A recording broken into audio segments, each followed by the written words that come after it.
we need to figure out how to get this to Gabe Newell. I think he needs to do the power play and go up there and be like, yeah, I'll come up, but I'm not going to talk about what you want. I'm going to be announcing Half-Life 3.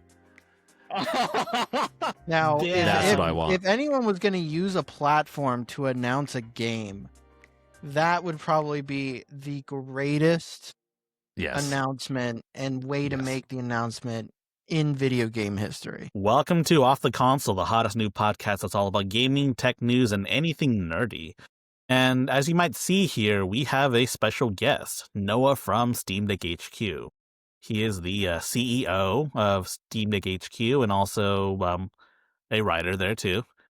And unfortunately, Gardner was unable to join us this week due to some unforeseen circumstances.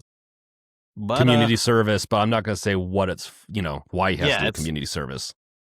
Honestly, seeing Gardner was the only reason I came on, so damn. I think I'm just going to take off. Okay. Dude, day's ruined. Damn. We ruined his day. But not as much as what the government might do, as they are inviting the CEOs of Discord, Steam, Twitch, and Reddit. And on top of that, though, FSR 4 on Steam Deck? Is that even possible? And of course, updates on Stop Killing Games and many more topics this week. I'm High Tech Lowlife, and I'm joined by guest star Noah Kupetsky from SteamDeck HQ. Did I get it right? And also Games Revealed, James from Games Revealed. How are you guys doing? Doing good. I'll go last. I'm the guest. I should go last. No. The guest has to go first. What have you been playing? Okay, so I guess I will go first. I've been playing a lot, but I think the one I've been playing the most of recently is actually Endless Legend 2. I'm a huge fan of 4X games in general, and ever since I was younger, I loved Endless Legend since it's kind of a hybrid between a 4X game and more RPG-esque elements with actual progression for like heroes and the units that you have there. But unfortunately, I never had friends that would be willing to play with me, so unfortunately, I played Endless Legend alone, but I'm very excited for number 2. They've made some really great improvements to the formula, streamlined a lot of it, and expanded on the heroes and what they can do, while also simplifying it to make it easier for newcomers. And then the whole new Tidefall, the new Tidefall mechanic is significantly better over their snow mechanic in the original game, with new lands that unlock, which create new pathways so that you can shift your tactics and strategy throughout the game with new resources that open up, and it's good so far. That sounds pretty good, man. I haven't played any of the Endless Legend games, so I'm not super familiar with them. They're like tower defense, like roguelikes, aren't they? No. So Endless Legend, they have a whole, so Amplitude Studios is the developer, and they have a whole Endless, series. And in that series, they have a bunch of different types of games within that. So Endless Legend is their 4X version of the game. Then there's Endless Dungeon, Endless Space, which is basically like Stellaris, but it's space. I honestly, they have a good chunk of it, and I think one of their series is like that, but they really do kind of a little bit of everything, kind of like Warhammer. Well, Warhammer should do. They should make a Warhammer fighting game. I bet you that would bang. Like a Mortal Kombat-esque Warhammer game. Yeah, you like Mortal Kombat, but better, of course. Mortal Kombat's fun. I really like Mortal Kombat. I don't know if Warhammer could top it. It'd be really good though. Warhammer in the middle, it could be really brutal. I'm not saying it wouldn't. That universe be is brutal. No, it wouldn't be bad. Just I don't know if it could top Mortal Kombat for me. Mortal Kombat and Tekken are like my top 2 fighting game, 2D, 2.5D fighting games. Yeah. Yeah, it would be. I mean, it would be difficult, but I think they could do it. Like Riot's making a League of Legends fighting game with a stupid name, but it looks pretty fun. It's called 2XKO, and I'm not sure if it's supposed to be pronounced 2 times KO or 2 times knockout. But the X is silent, just like Hunter x Hunter. No, damn. So 2KO. It's supposed to be 2KO. Man, that would be, man. That would They make should more. just name it. Just make it League of Legends Fighters Fighter Z. Look at Dragon Ball Fighters. Man, that's a name, all right. That's a better than fucking 2XKO. Yeah. You know what? I'd play this. I'd play 2XKO. Like, I played a ton of League of Legends in college. It's free to play. It's gonna be free Huh. to play right now. But right now they had a closed beta with like a lot of the big fighting game personalities, like Sonic Fox and like all of them trying it out. Like Justin Wong too. Do they? Is it gonna have their anti-cheat? I think it is gonna have their anti-cheat. It'd be crazy if they didn't, especially I'm fine with how much any company that has their own anti-cheat pushes it. I should say, is it gonna have the Valorant anti-cheat? Because that I think I can't really have that game on Which my one, computer. Vanguard? I think Yeah, so, but I don't know for certain. It says can that look my it up. editing software is a virus, so and won't open up unless I delete it. What's your I mean- editing software? DaVinci Resolve. I can't believe you're using such a virus I got confused. As I was saying it, I got very confused. And Yeah. 2XKO is going to use Vanguard. I'm not surprised they put that shit in League, and now you can't play League on Linux anymore. Glorious It's Eggroll was the very end of sad the about world. that. Mr. GE himself maintained a specific version of Proton GE just for League of Legends, and now he can't play League anymore. That's so sad. It What's- is sad. Any Yeah. company that makes those kinds of decisions, it is very sad. I find it sad. I don't like that. So I guess it's James. What have you been playing this week? Well, I mean, I beat Hollow Knight essentially after we got done with last week's podcast. I beat the boss in one try, and so Dude, you're so cool. Dan, you are a baller gamer, dude. I guess I don't. Everything else was hard, and I felt like the boss wasn't. So I'm gonna get on to Silk Song soon. Yeah, and so One boss run that everyone seems to hate for some reason. I think the last judge, I think it was. And you're gonna beat it in one. Unfortunately, I'm already past that point. I can't beat it in one anymore. I died once, but it was like 1 a.m, so I was like, I'll do it tomorrow. Oh, hey, second time's the charm. You know what they say. Yeah, I think you're just too good, High Tech. There's no way you're gonna ace through it. It'd take me a long time to get through something. You're gonna any do of the other so bosses. well. You're gonna do so well on your next try that it's gonna count as your first, and you can say you beat it in one try. I appreciate the optimism, fellas. We're just cursing you at this point. I appreciate the optimism. I hope the boss doesn't take me like a million tries to kill. This one boss, that would suck ass. But I mean, hey, the game's hard for a reason. For some people, If you want to talk about bosses that are cheap, Toa and the Guardians of the Sacred Tree. Oh my god! ooh, I heard about that. It kind of looks like Hades. The general gameplay is pretty much like it. Look, they've got a lot of really great ideas in it, but it's just not executed well, unfortunately. And those bosses are just a nightmare. So it's like a poor man's Hades clone, especially since I Hades wouldn't- 2. I wouldn't even say it's a poor man's Hades. I think the presentation is really top notch. Like the soundtrack is phenomenal. The visuals are pop and feel very unique. And they have a lot of really cool mechanics in there, like being able to forge your own sword and kind of choose its design. And I made mine look like it just went through a grinder.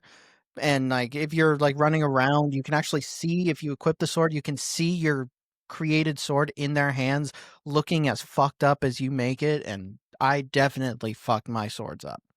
It was awesome. It's just, unfortunately, it doesn't do enough to stop it from feeling too grindy. So there's a lot of grinding no matter what you do. You have to get pretty lucky in each run to get the right upgrades that are going to really benefit you. And bosses, it doesn't even matter. Bosses are so bullet spongy where it just takes so long to kill them, and then they just hit you like once in a 1-2 combo that they have, and you're just dead. So Damn. That's unfortunate. If they, I think patches could make it better, but as it is right now on release, it's not there. I'm sure they'll fix some of the gripes that people are having, especially since it seems like it sounds like it might be a common issue. Might not just be Yeah. you, right? No, it's not just me. It's something I've seen others bring up. Even still, even if it is just me, like that, it shouldn't be. It's definitely not a bug I have. It's just I have 500 health and the boss does 300 health of damage, and it has combos that are really hard to detect because the chaos also kind of envelops the like marker on the ground of where the enemy's going to attack. So you kind of don't know, and with all the chaos, you accidentally dash and you hit an explosion and 300 damage, and then the enemy is attacking at the same time somehow, and you're just dead. Damn. Sorry to hear. I was kind of looking forward to that game. Maybe I'll check it out on a sale or something. It's definitely worth checking out. Like I said, the mechanics are all there. Like the two swords that you have, the fact that you have two people that you control in each run. It is really cool. It's just not executed well. I see. So with that, I think it's time to move on to our topics. But before that, though, if you like this podcast, if you're listening we're trying to hit 1,000 subscribers before the end of this year. So if you're listening to us from Spotify or Apple Music or whatever podcasting service that this is on, be sure to check out our YouTube channel, give us a like and subscribe, and this will help us out immensely, especially since YouTube's been having issues with likes and whatnot. Well, not likes, but view counts and whatnot. Visibility just in general. Yeah, it's been rough. YouTube says it doesn't affect your ad revenue because they stopped counting ad-free views, like ad watch. They said they stopped counting ad block views as views, and that it doesn't affect your monetization or whatever, but still kind of affects you though, to be honest, because some I think it affects you, but it also is a two-problem issue. I think revenue is greatly down and also views, but I don't think they correlate fully. I think YouTube is screwing with how much people get paid out on ads. Yeah, not to mention YouTube's starting to re-emphasize shorts more, because we even noticed this in our own channel where we don't get that many subscribers per episode, per 2 hour or so episodes, but when we start doing shorts again, the subscribers start rolling back in. Yeah, is that shit at me? I need to get the shorts back up and scheduled. Maybe some shorts might be a good idea. I don't do that. After this, I can tell you how to do it fairly easy with the tool. At least get it going, because and I don't think it's fully YouTube's fault. It is it's just how things are kind of evolving. Society as a whole with TikTok. Yeah, I get it. People are more willing to give you 30 seconds than 2 hours. And so they see a 2-hour video, they're not as likely to click it. But if you catch them with the hook of a small video of a little clip of it, and okay, I get what this is, then they might go. YouTube needs to do a better job of linking the content better. Right now, it does. You can, but I don't think it's great yet. But yeah, that's the idea, man. Lure them in with a short, and then they watch the full episode. That's kind of the idea behind it. But hey, it is what it is, man. TikTok, it's probably the number 2 video platform. People are saying they want a viable alternative to YouTube. Unfortunately, TikTok's the only other alternative, and they don't let you upload anything past 10 minutes, I don't think. They certainly won't let us upload. 10 minutes is a long time for TikTok. I would think 3 or 4. No, they recently upped the limits. Of course, we still wouldn't be able to upload a full episode of the podcast on there. Yeah, we do. We just do part 1, part 2, part 3, part 4. Jesus part Christ! 5, Was it 20 parts? Yes, dude. Some topics wouldn't even fit one part, dude. That's part 1A, part 1B, part 1A. In the end, you've got 25 shorts just for one podcast episode. And that would be crazy. All right, so it's time to get back. Send over that tool when this is done. I'm curious. Yes. James will. It's Opus Clips, just as a It's called what? Opus Clips. One more time, just one person. I'll post it in Discord right now. Okay, let's get into the topic about how our freedoms are taking over. Or they're gone. No more games. Like only certain types of games. 0 games ever made ever again. Yeah. So this is in wake of the assassination of Charlie Kirk. Figured I didn't get that out of the way first. Essentially, they are inviting the CEOs of Discord, Steam, Twitch, and Reddit. And they're all talking about the radicalization of online forum users. But, like, here's my thing, though. What about Twitter and Facebook? This is why it's really polarizing. South Park did a really good episode on this, on why they're probably not in that lineup, because they've given fealty to the current administration. Like, meaning they're placating to the whole, like they're already said, yeah, here you go, here's your prize, we're going to invest in whatever, invested in, whatever. Paramount? Yeah. And so it's really weird because Discord was involved in like what happened with, with the assassination, but Steam, Steam, Twitch, and Reddit, I don't think were involved. And we don't even know if there's any correlation at all. So far, I don't think there's anything in Discovery with with everything. So here's the letter. Here's the letter to Discord. Discord CEO Mr. Sakini. So, as you can see right here, he's been invited on Wednesday, October the 8th at 10 a.m. Write this down because this will be very important to hear. Now, I don't know if this will actually result in any change, but it is kind of a conundrum to see what's going on. But I think the main reason why we're talking about this topic is because Mr. Gabe Newell himself was invited. As you can see here, they want to parlay with Mr. Gabe Newell because they think that Steam is responsible for extremism on the internet. It kind of sounds like we're getting back to video games being a motivation for like crimes being committed when that has been debunked multiple times. No, they are. They are. RFK Jr. has specifically pointed out video games, I believe, at one point, and so has someone else in the administration. And so they're trying to bring video games back into it. Got it. So this is the 90s all over again. It's still been debunked. That doesn't change just because RFK Jr. has said something about it. Well, the problem now is that they're trying to bring it into this whole Charlie Kirk assassination thing, which, for full disclosure, we don't endorse any political violence. Or violence in general. I endorse no violence. Yes. Yeah, we don't endorse violence in general, but it's very concerning that they would point to this because the kid played, what was it, Helldivers 2, Counter-Strike 2, VR chat.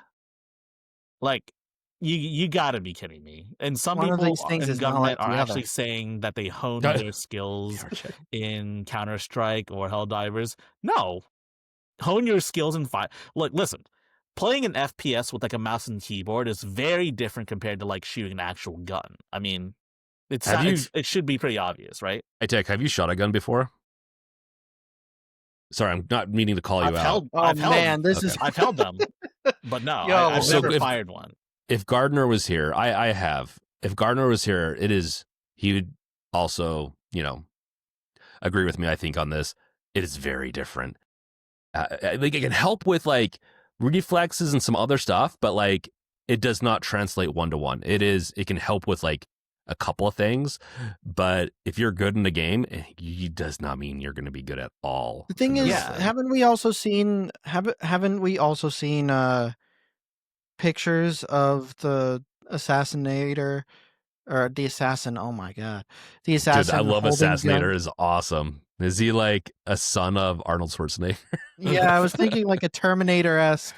Yeah, that's what I was going for. Definitely wasn't just misspeaking. No, but what didn't he have pictures? Weren't there pictures shown of him like holding guns in the past? Like, I thought his family. Yeah, his family is pro gun. Yeah, so I'm sure they would have. I'm sure they would have like let him go in the back and shoot some cans with the guns. I know some people that do that. I don't know. I wouldn't assume that he goes in the back and shoots some cans. That takes things too far.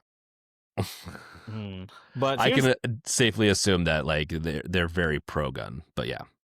But here's my thing though: violence in video games isn't the same as violence in real life. Because I mean, they're totally like, I get that some people like they can't distinguish between reality and fiction. It's been a lot more of that happening as of recently. That's a mental health issue. That's a mental health issue. It's a mental Agreed. health issue. Here's my thing though. Do you think this whole thing could have a real chance of somehow implicating video games? Or do you think the video games industry will, be exonerated from any of this responsibility? So I think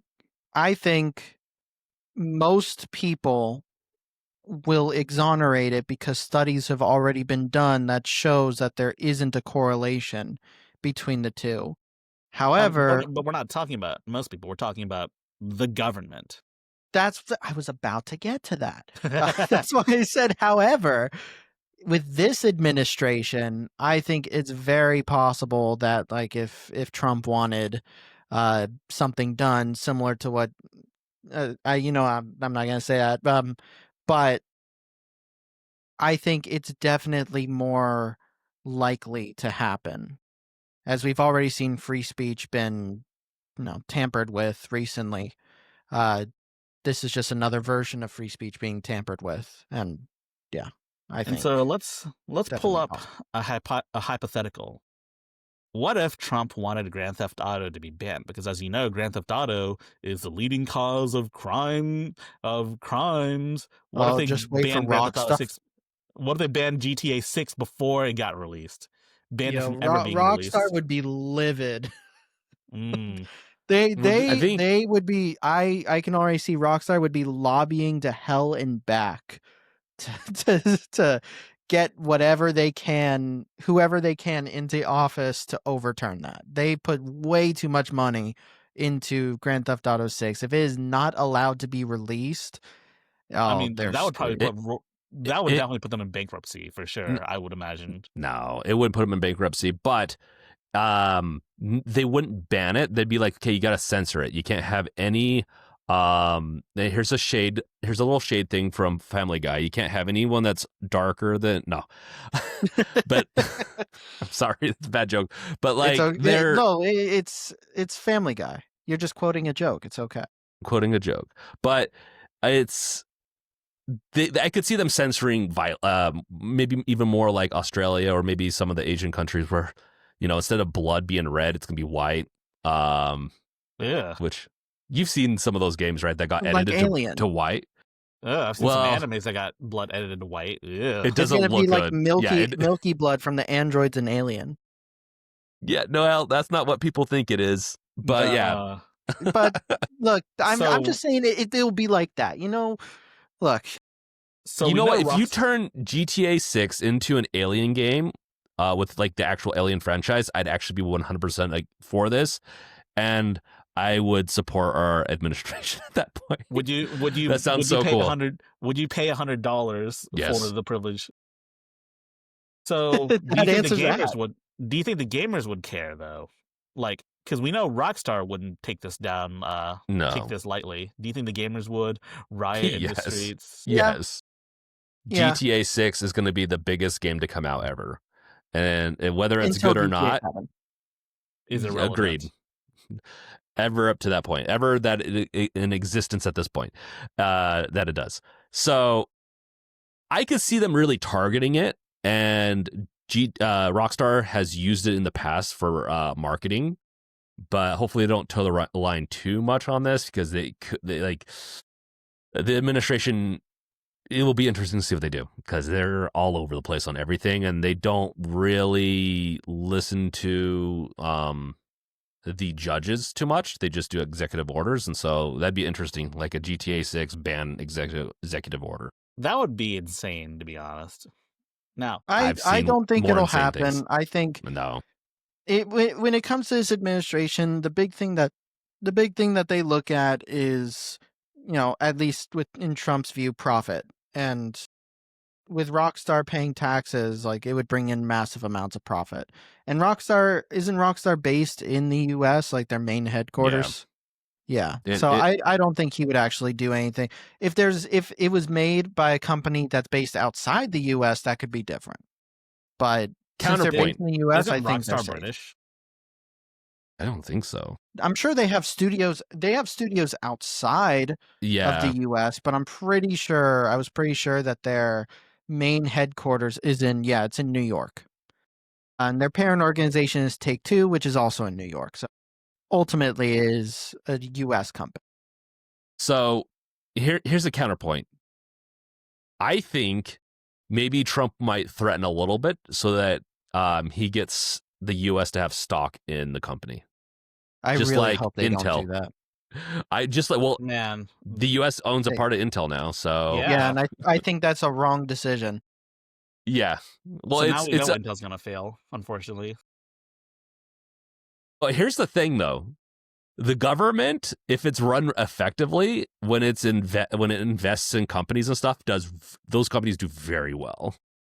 But the way that this is going, it's like reverse socialism, which is kind of funny. It's really funny that it's happening this way, but that's a whole other rabbit hole to go down. So it's a very interesting time to be alive. Yeah. So in addition to Steam and Discord, we also have Twitch right here, which we know nothing about what content the kid watches. At least I don't know anything about the content, but of course, a lot of people in this field consider Twitch to be liable because they allow Hasanabi to be like one of their top stars, essentially. And some people on the right really don't like him, so to speak. Well, anyone who disagrees is usually seen as an enemy. Hasanabi, I'd say that's true for all sides. Yeah, I agree. He can be pretty inflammatory at times, but so does Kick should be up there, not Steam. I'll be honest. Kick is crazy. Kick is crazy, man. It's like if you want to talk about stuff that happens on that's crazy from streamers, Kick is the one that they should be going after. Man, yeah, but doesn't Kick host streamers that have been very friendly to Trump, like Aiden Not Ross? just. Yes, that's probably why they're not up there. Same deal with Facebook and Twitter, to be honest, even though there's way more of that shit on Twitter, for sure. I would say there's way more inflammatory, especially compared to Valve and Steam and video games, which again has been debunked, when you have many studies that have come out showing how the negative effects of Facebook and Instagram have been on younger minds. And how both Facebook and Twitter have both been subject to fake advertisements that have been used for misinformation to sway people. That's what we should be targeting, because it could be misinformation that could be influencing younger minds to commit crimes. And older minds. Facebook is notorious for promoting. Very notorious for that, yeah. But Facebook kowtows to the current government, so of course Facebook, TikTok does too. That's why anyone that's in good favor of the administration is not on there.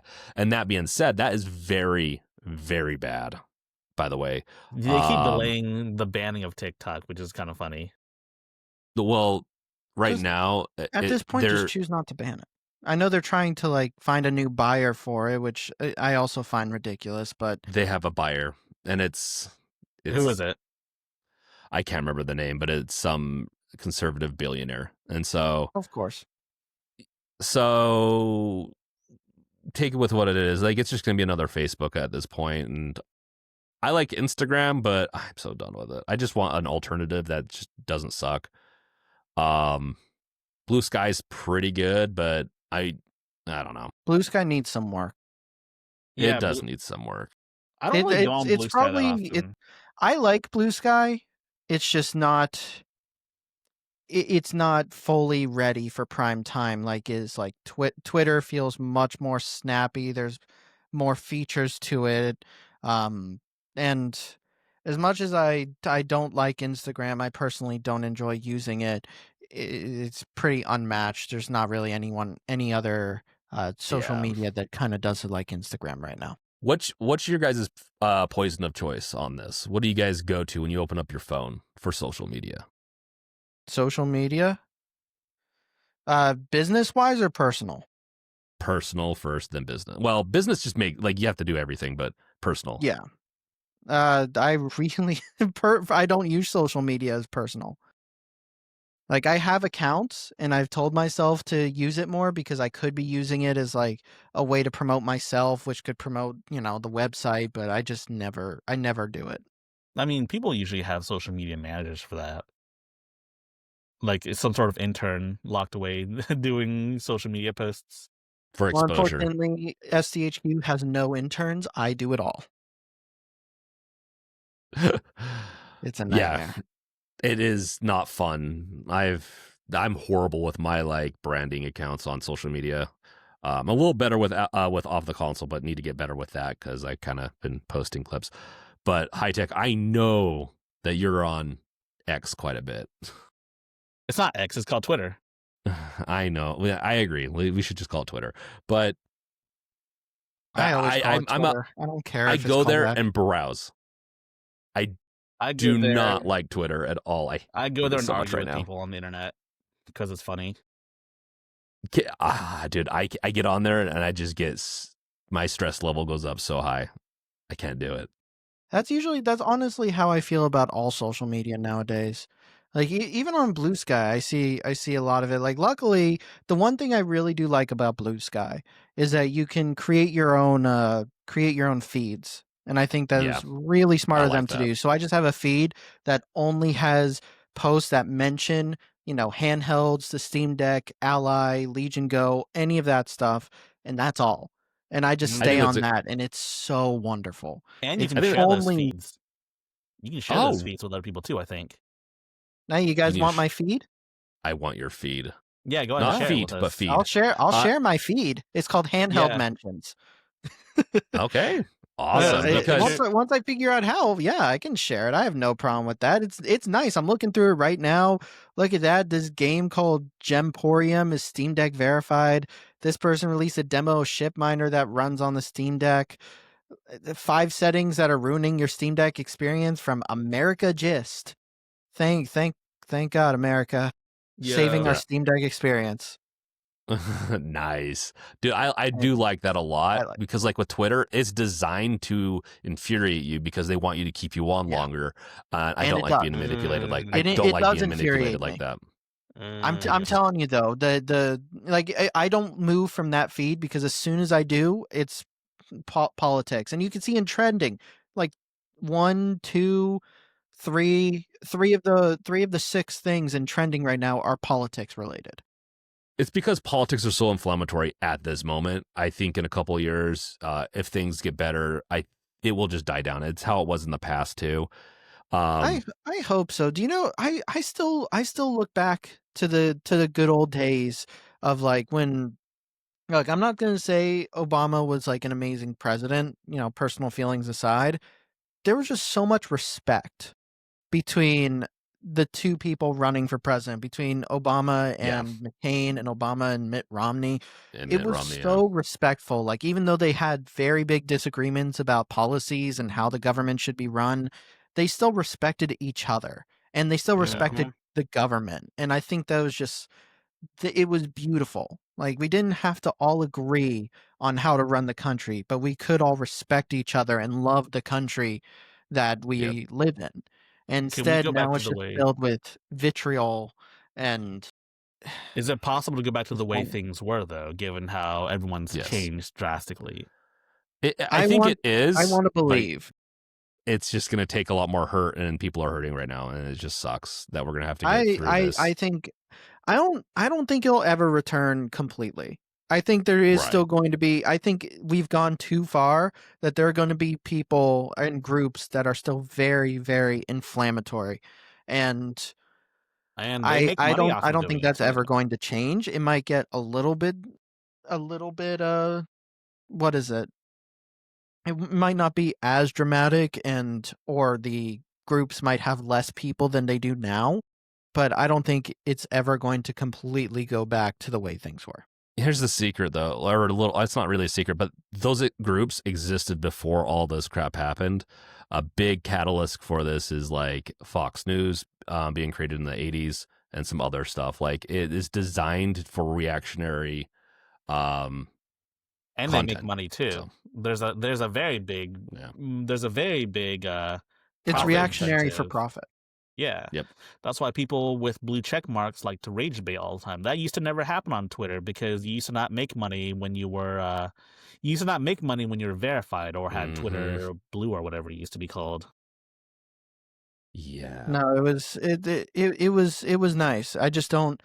Unfortunately, I don't see that changing. And even after, like, let's say the whole like MAGA movement just somehow dies, I don't see it changing because Twitter's still going to be the way it is now, and people are still going to be able to make money, so they're still going to rage bait.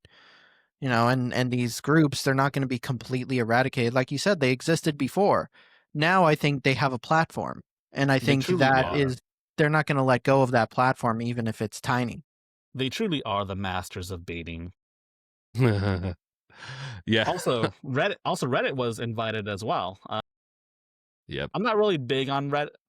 Honestly, man, Redditors annoy me more and more as of recently because Redditors have always had this holier than thou. And also when like they're talking about serious shit, one person always likes to make some sort of snarky comment under a comment, and that really annoys me for some reason. Isn't that like every social? Well, I'm a big Reddit person, yeah, but so I apologize. It's more. You're the one who's making the snarky comments. Yeah, it's because I can kind of control my feed a little bit. Like I can join groups I want, and they'll still inject some stuff sometimes, but like it's been the one I've been able to control my feed the best out of all the social medias. If I like need a good time, like that, just relax, I get on the Instagram because my Instagram feed is pretty designed to just be fun and interest. It gets a little political sometimes, but for the most part, I can just relax. See, that sounds lovely. And so, honestly, man, October 8th is the day of reckoning. We don't know what's going to happen. We don't know because I think personally speaking, the day of reckoning. I don't think anything major is going to happen. I think they're going to try to pin blame. It's not gonna stick. I think the general public is going to see through it. Unfortunately, what the administration does or what they want to do is going to be very, very up in the air. But honestly, what's your track record? What's your track record, Noah, with predictions? I don't keep track of my predictions since okay, look. No, it's okay. I would say let's just go the basic. My predictions can be 50-50. I don't know how accurate they are. I think I'm more accurate when I'm predicting game stuff. Yeah. But when it comes to like politics and things like that, I'm not 100% sure. This is more, I would consider it wishful thinking. Yeah. It would be a shame for them to find out that no one actually uses Steam to communicate with one another. That's what they're going to find out. Come on, let's be honest. Barely anyone uses Steam. Like, if you pull up game chats, they're just going to be like, wow. I'm ready to use Steam as my main social media. Steam is an interesting one. It's structured like it wants to be a social media, but like no one really uses the social media aspect outside of like maybe pimping their profiles out. Which I like that we have the option. One of these days, I'm gonna move right on over to Steam social media full time. One of these days. That would be crazy if you did. I know, right? There are some issues with the Steam social side, right? Like we've talked about that in the past.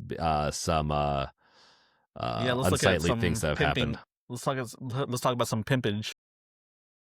Nice. He has to show off all his street cred. It looks much cooler than my account. I will say that. How many hours of Balatro is that? I can't. 162 hours. Man, come on. You got to up the ante there. You said it, Chief. I'm That's- trying. I was trying to. There was a period in time where I was trying to 100% Balatro for a while. Good luck. Yeah. Oh, Didn't they release an then update, right? no, they haven't. They actually delayed the update, so Oh. it might be time to get back to trying the 100% Balatro. But like, man, 100% Do it is quick. crazy. Oh shit, you're from. Look, Here's- there are too many games where they're like, "Hey, make sure it's privated and make sure no one can see it." And I'm just like, you know what? I'll just private my entire account. Fuck it. It's not. I don't feel like doing all of that shit. So I just private my entire account. Fox Yeah. is actually the only person that I know personally that has more games than me, and it's probably one of the things that devastates me the most whenever I have to talk to him, because I'm just reminded in the back of my head that like I used to be the one that had the most games, and now I don't. Nice. Nice. It's just it's cruel.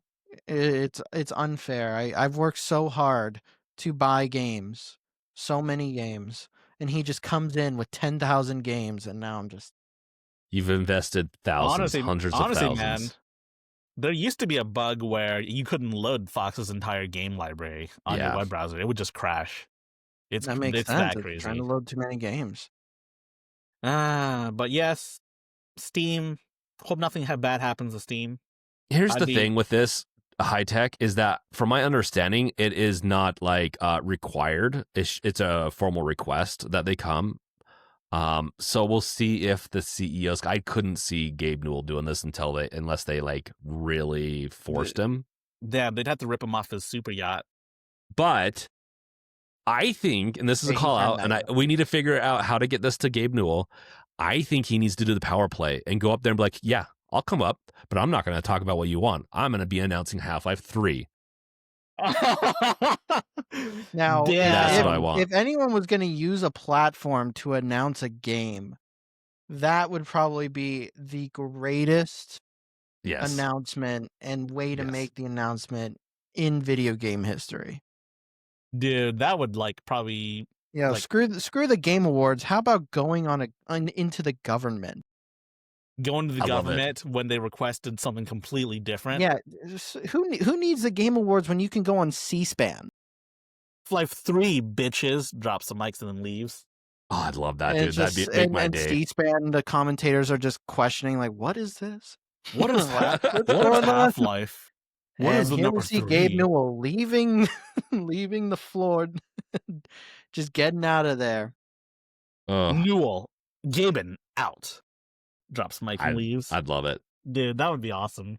Gabe Newell should do that. If he did that, I would personally buy $10,000 worth of games on Steam just for that. Dude, you can finally beat the Fox's game count. Yo, no. Do you think 10,000? Dude, it took. My account is, according to like SteamDB, worth like 30 to 40,000. There's no way 10,000 is gonna bring me. You could buy like 10,000 really shitty dollar games. Oh yeah. You think there's 10,000 of dollar games on Steam? Probably not. But there's probably a significant chunk. Anyways, I mean, man. all I need to beat Fox right now is about 5,400 games. That's still a lot. He's got double the games. Holy shit. I told you he's the only person. Look, 4,750 games is still more than a majority of the people on Steam. You guys are crazy. I have 800 games, and I've had Steam since the beta client of Counter-Strike. See, for me, I think a lot of the games that I have now are mostly from, work. Like before, I probably bought around 4,000 of the games on my account, but a lot of them have now come from like reviewing, like Sonic Racing, Dying Light the Beast, Toa, Endless Legend. These all came from keys that I got for reviewing. So it's not like I honestly don't purchase many games now. Like it's very rare when I do. That's totally valid, man. Oh, you know what else Gabe could announce while he's on stage? The Steam Steam Frame. Deck 2. Oh, Oh. yeah, Steam Frame 2, I guess. I mean, No, y- I am still very, very adamant that the next Steam Deck is going to be by the end. I want to say next year. I really think they're going to be doing this where they wait a little bit and then have an APU, a custom built APU with RDNA 4 cores. That's just what I'm waiting on. I've read someone leaked the Steam Deck 2 releasing in 2028. Now, I don't know Yeah, if that's necessarily true. there's a lot of those leaks. I think the Steam Deck is getting to the point where it is having trouble running a lot of the AAA games that are releasing now. And while it's still able to do some of them, like Dying Like the Beast is is playable on the Steam Deck, and like upcoming games like Silent Hill F got rated Steam Deck playable. So it's still holding its own, but there are still many more games that are struggling on there. Like Oblivion Remastered, I don't think it should have that verified badge. I don't know. Like It's verified? No it way. was. Did it get changed? I thought it released as verified. Let me see. No, it's still This is verified. Yeah. You got me for a second. I was so sure it released verified. I remember writing up that article and just thinking to myself, how is this crazy. possible? Yeah. But that's what I mean. But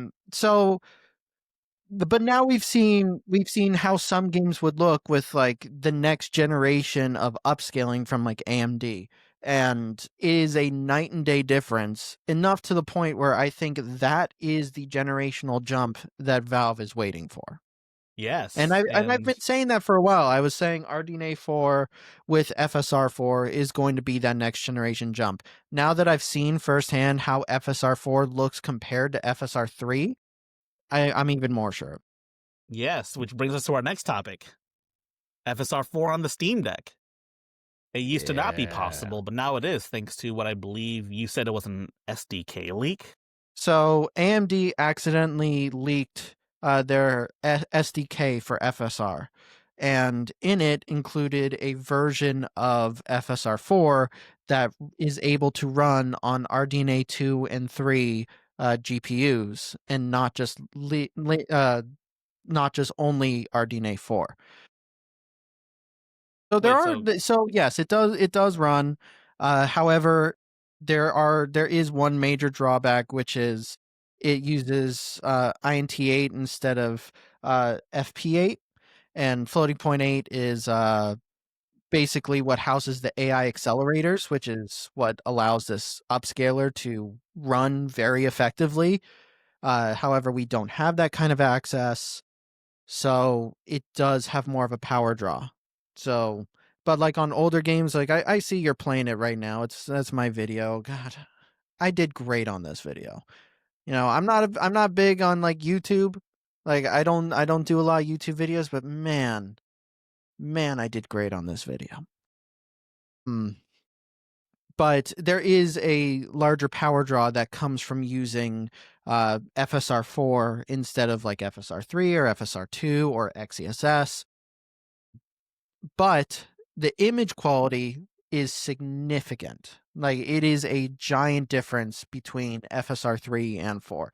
I haven't done much testing with XeSS, and I've heard that it is very much closer to each other, but when you're comparing between FSR4 and FSR3, it is a night and day difference.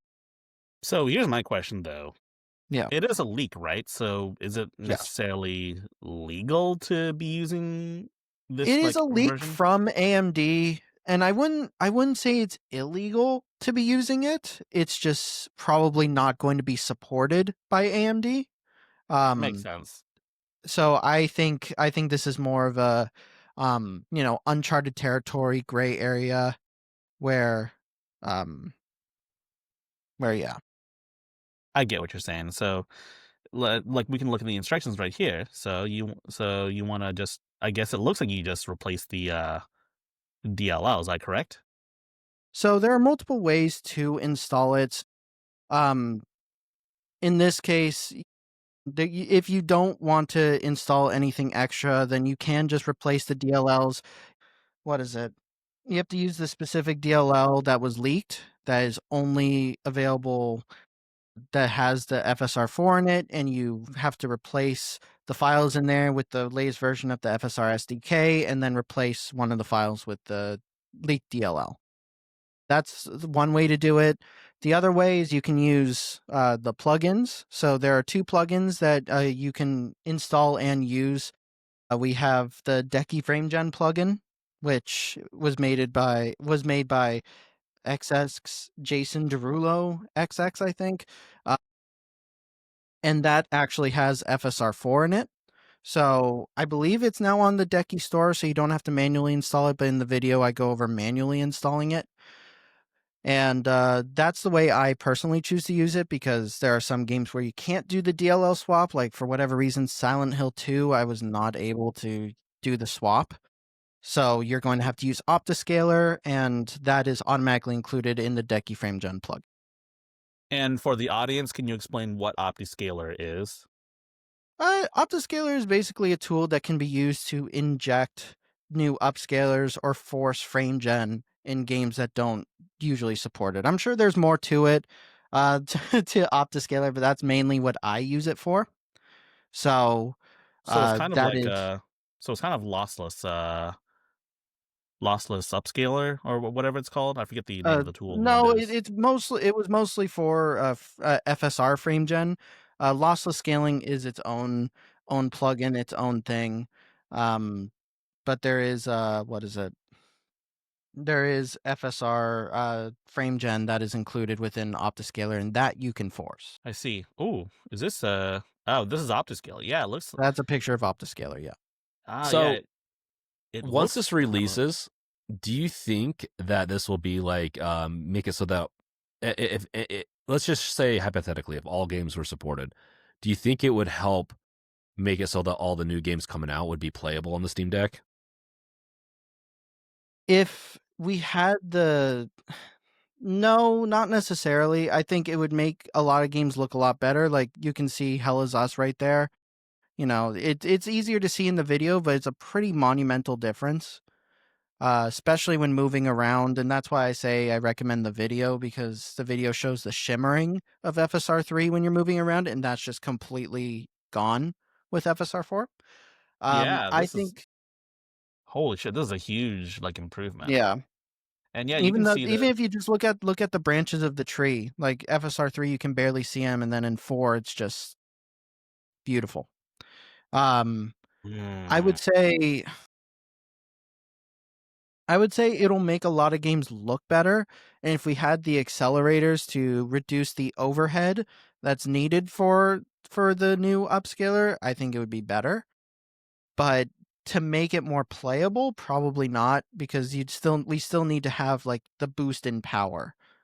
And there's just, we can only do so much with the power that we have in with the power that we have already. Right. So it appears to use a little more VRAM. And yeah, like I said, it does yeah. require more overhead. Definitely needs more GPU power. Is it GPU? It might be worth it though, because yeah, look, I don't know. yeah, look at the shadows here. It's a night and day difference. Mm-hmm. And the branches, like you It's said, you can even more apparent in motion, but it is Yeah, it is a monumental difference. you can even see whatever this mountain is back here, whereas you couldn't before. It's good shit. It really does need the what is it? It really does need the accelerators, though.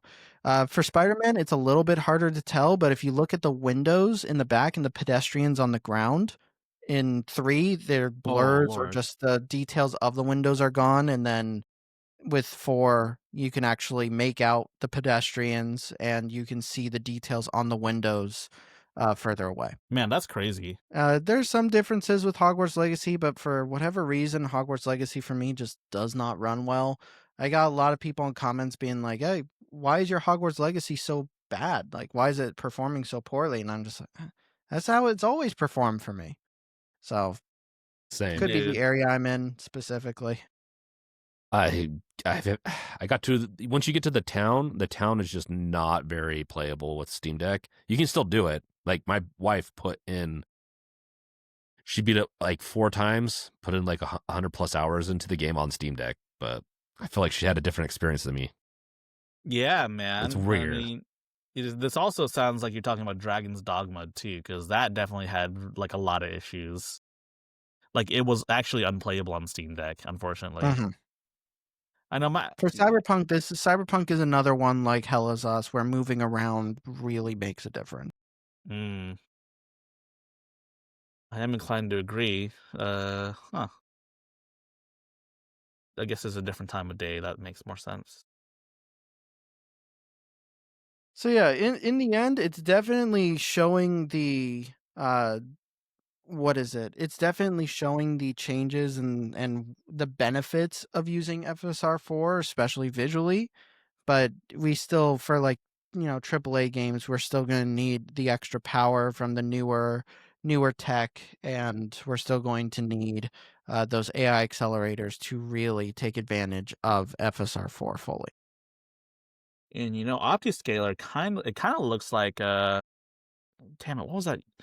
What was that I was thinking of, James? I think you know what I'm talking about, right? It's like it has an interface that kind of looks like Reshade. I could see that. It looks like Reshade. I wonder. Mhm. It almost makes me wonder if you could use this to activate like some Reshade shaders. Doesn't look like it, but maybe some sort of Reshade combination app. I don't know. It does look very interesting. They're doing a collab. Yeah, it does look very interesting though. Of course, I wouldn't have expected FSR4 to be here, but thanks to the good graces of AMD, FSR4 on the Steam Deck is now a thing. Of course, I feel like this won't be so necessary once the Steam Deck 2 comes out. I am curious though. Should the Steam Deck 2 come out, what will you do with future reviews and whatnot? Will you incorporate the OG Steam Deck, or will you at some point phase out Steam Deck 1 reviews? Yeah, I mean, you got to play it on both. You got to beat it on both to give us the real scoop. Kill me. Actually, idea. No, I can't. I would have to I think for when that happens, I think I'd have to find some way to make it work. Maybe kind of like what I do with the OLED, I focus more on the newest release, and then I will, do some light testing. I think I'd do more light testing with the Steam Deck and then full on testing with the Steam Deck 2. Or if I can find some way to do them both, I think I would. Luckily, a lot of the games that we review have cloud save, so I can just save in certain parts where I know there's a lot of. It's similar to how I review games. When I play through the games on the default settings and I find the spots that are the heaviest, and I optimize for those.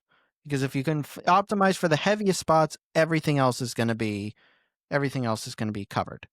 So. Dude. That's generally how I do it. So I think it'd be the same kind of thing, but I'd play through it on like the Steam Deck 2, find the heaviest spots, save there, and then test those spots on the like Steam Deck 1, essentially. I think that's a good idea. So I'm guessing we can expect you to phase out Steam Deck 1 reviews when the Steam Deck 3 comes out, right? It's got to do all 3. We're switching to the AI Max Plus 395 handhelds only starting now. Doesn't make for a very good name though. AI Max 395 Plus HQ. Okay, so when you say it like that, no. Would you cover the Deckard and like let's say like the Fremont and Steam Deck 2 and all that? Or are you just going to cover Steam Deck 2? So this is actually something I got a question. This is actually something I got a question about recently. As much as I would love to cover everything Valve, I do think the focus of the website is handhelds. So in the end, it would be still have to be handheld related. If the PC console that Valve is making has some sort of Steam Deck integration, then I would absolutely cover it at that point.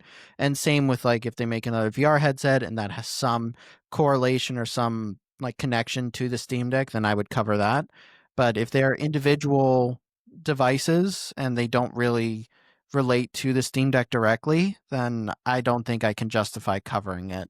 Especially You because would for like Steam cover Deck like a review, HQ, right? Though, like you'd just be like, okay, this is how it is, but you wouldn't really do I anything could much do more I than could do that. a review of it. It just doesn't Yeah. it could, but I see us doing something more like a review for another handheld over a review for like a VR headset from Valve.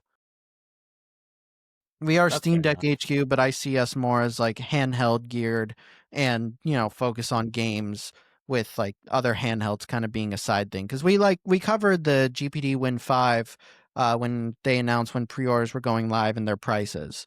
So I do see us covering that kind of stuff. And hopefully like at what is it? At Tokyo Game Show, we do have an interview set up with Ioneo, and I'm trying to get one set Ooh. up with like GPD and one netbook because I know one netbook will be there. GPD, I don't know yet, but they were last year.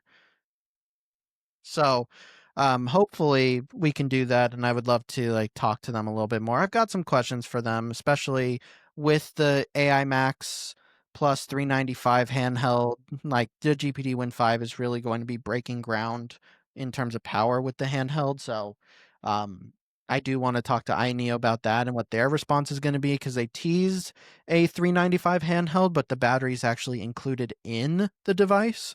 So I definitely am curious about what they're going to do since the GPD Win 5 has an external battery. Um, but also just, how the Android scene is going to look as well since Google is going to start not allowing side loading. So, I'm Ooh. very interested to see what they're going to say since Ioneo has been doing a lot into the Android space when it comes to handhelds. And so with that, you're going. Yeah, you said you're going to TGS, right? So Yes. you should ask him about Bazite. Why don't you ship a handheld with Bazite pre-installed?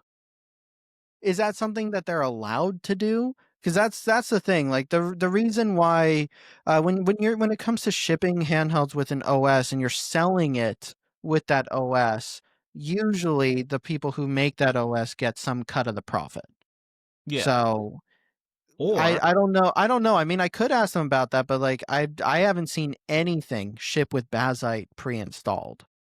Bazite would allow it. It's the type of operating system and the type of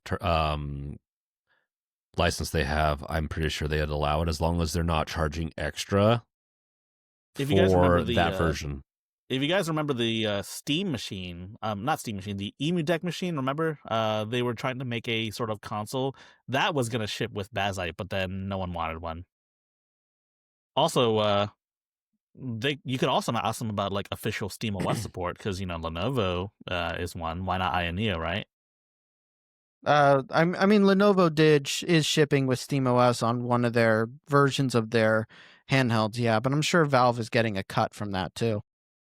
I'm sure they are, but I'm sure For SteamOS, or maybe I they could, highly doubt it. or maybe I guess that's kind of true Valve because can Valve can subsidize make it. their money back from They make Steam. I could see Valve subsidizing these devices. To be honest, like they don't need to subsidize them, but I could see them doing it just to get Steam out there more and more. Like instead of running a Windows OS device, you could get more SteamOS devices, and hey, we'd have more SteamOS users, and hey, some anti-cheat developers would be interested in letting the games run on Steam Deck or SteamOS rather. They have the money to do it. Possible. They should at least use it instead of buying another yacht. Dude, I don't know. what Gabe I think does with his Gaben's yacht, earned his yacht. his like fourth or fifth yacht. He has like 8 or 9, I swear. And then he bought the yacht That's company it? that makes them. Come on, the guy's done so much. He deserves at least 12. Well, he also owns the yacht company, so he technically That's has why. all those other yachts. So All right. if you think about it, he needs to have more yachts to keep up appearances. Hey, Gabe Newell, you should invite all of us and Gardner Bryant onto one of your yachts so we can host an episode. And heck, maybe you can be a guest. You can be the second guest host. It'll be a 5-person episode. Heck, I'll even cook included the whole time. What? Am I being included?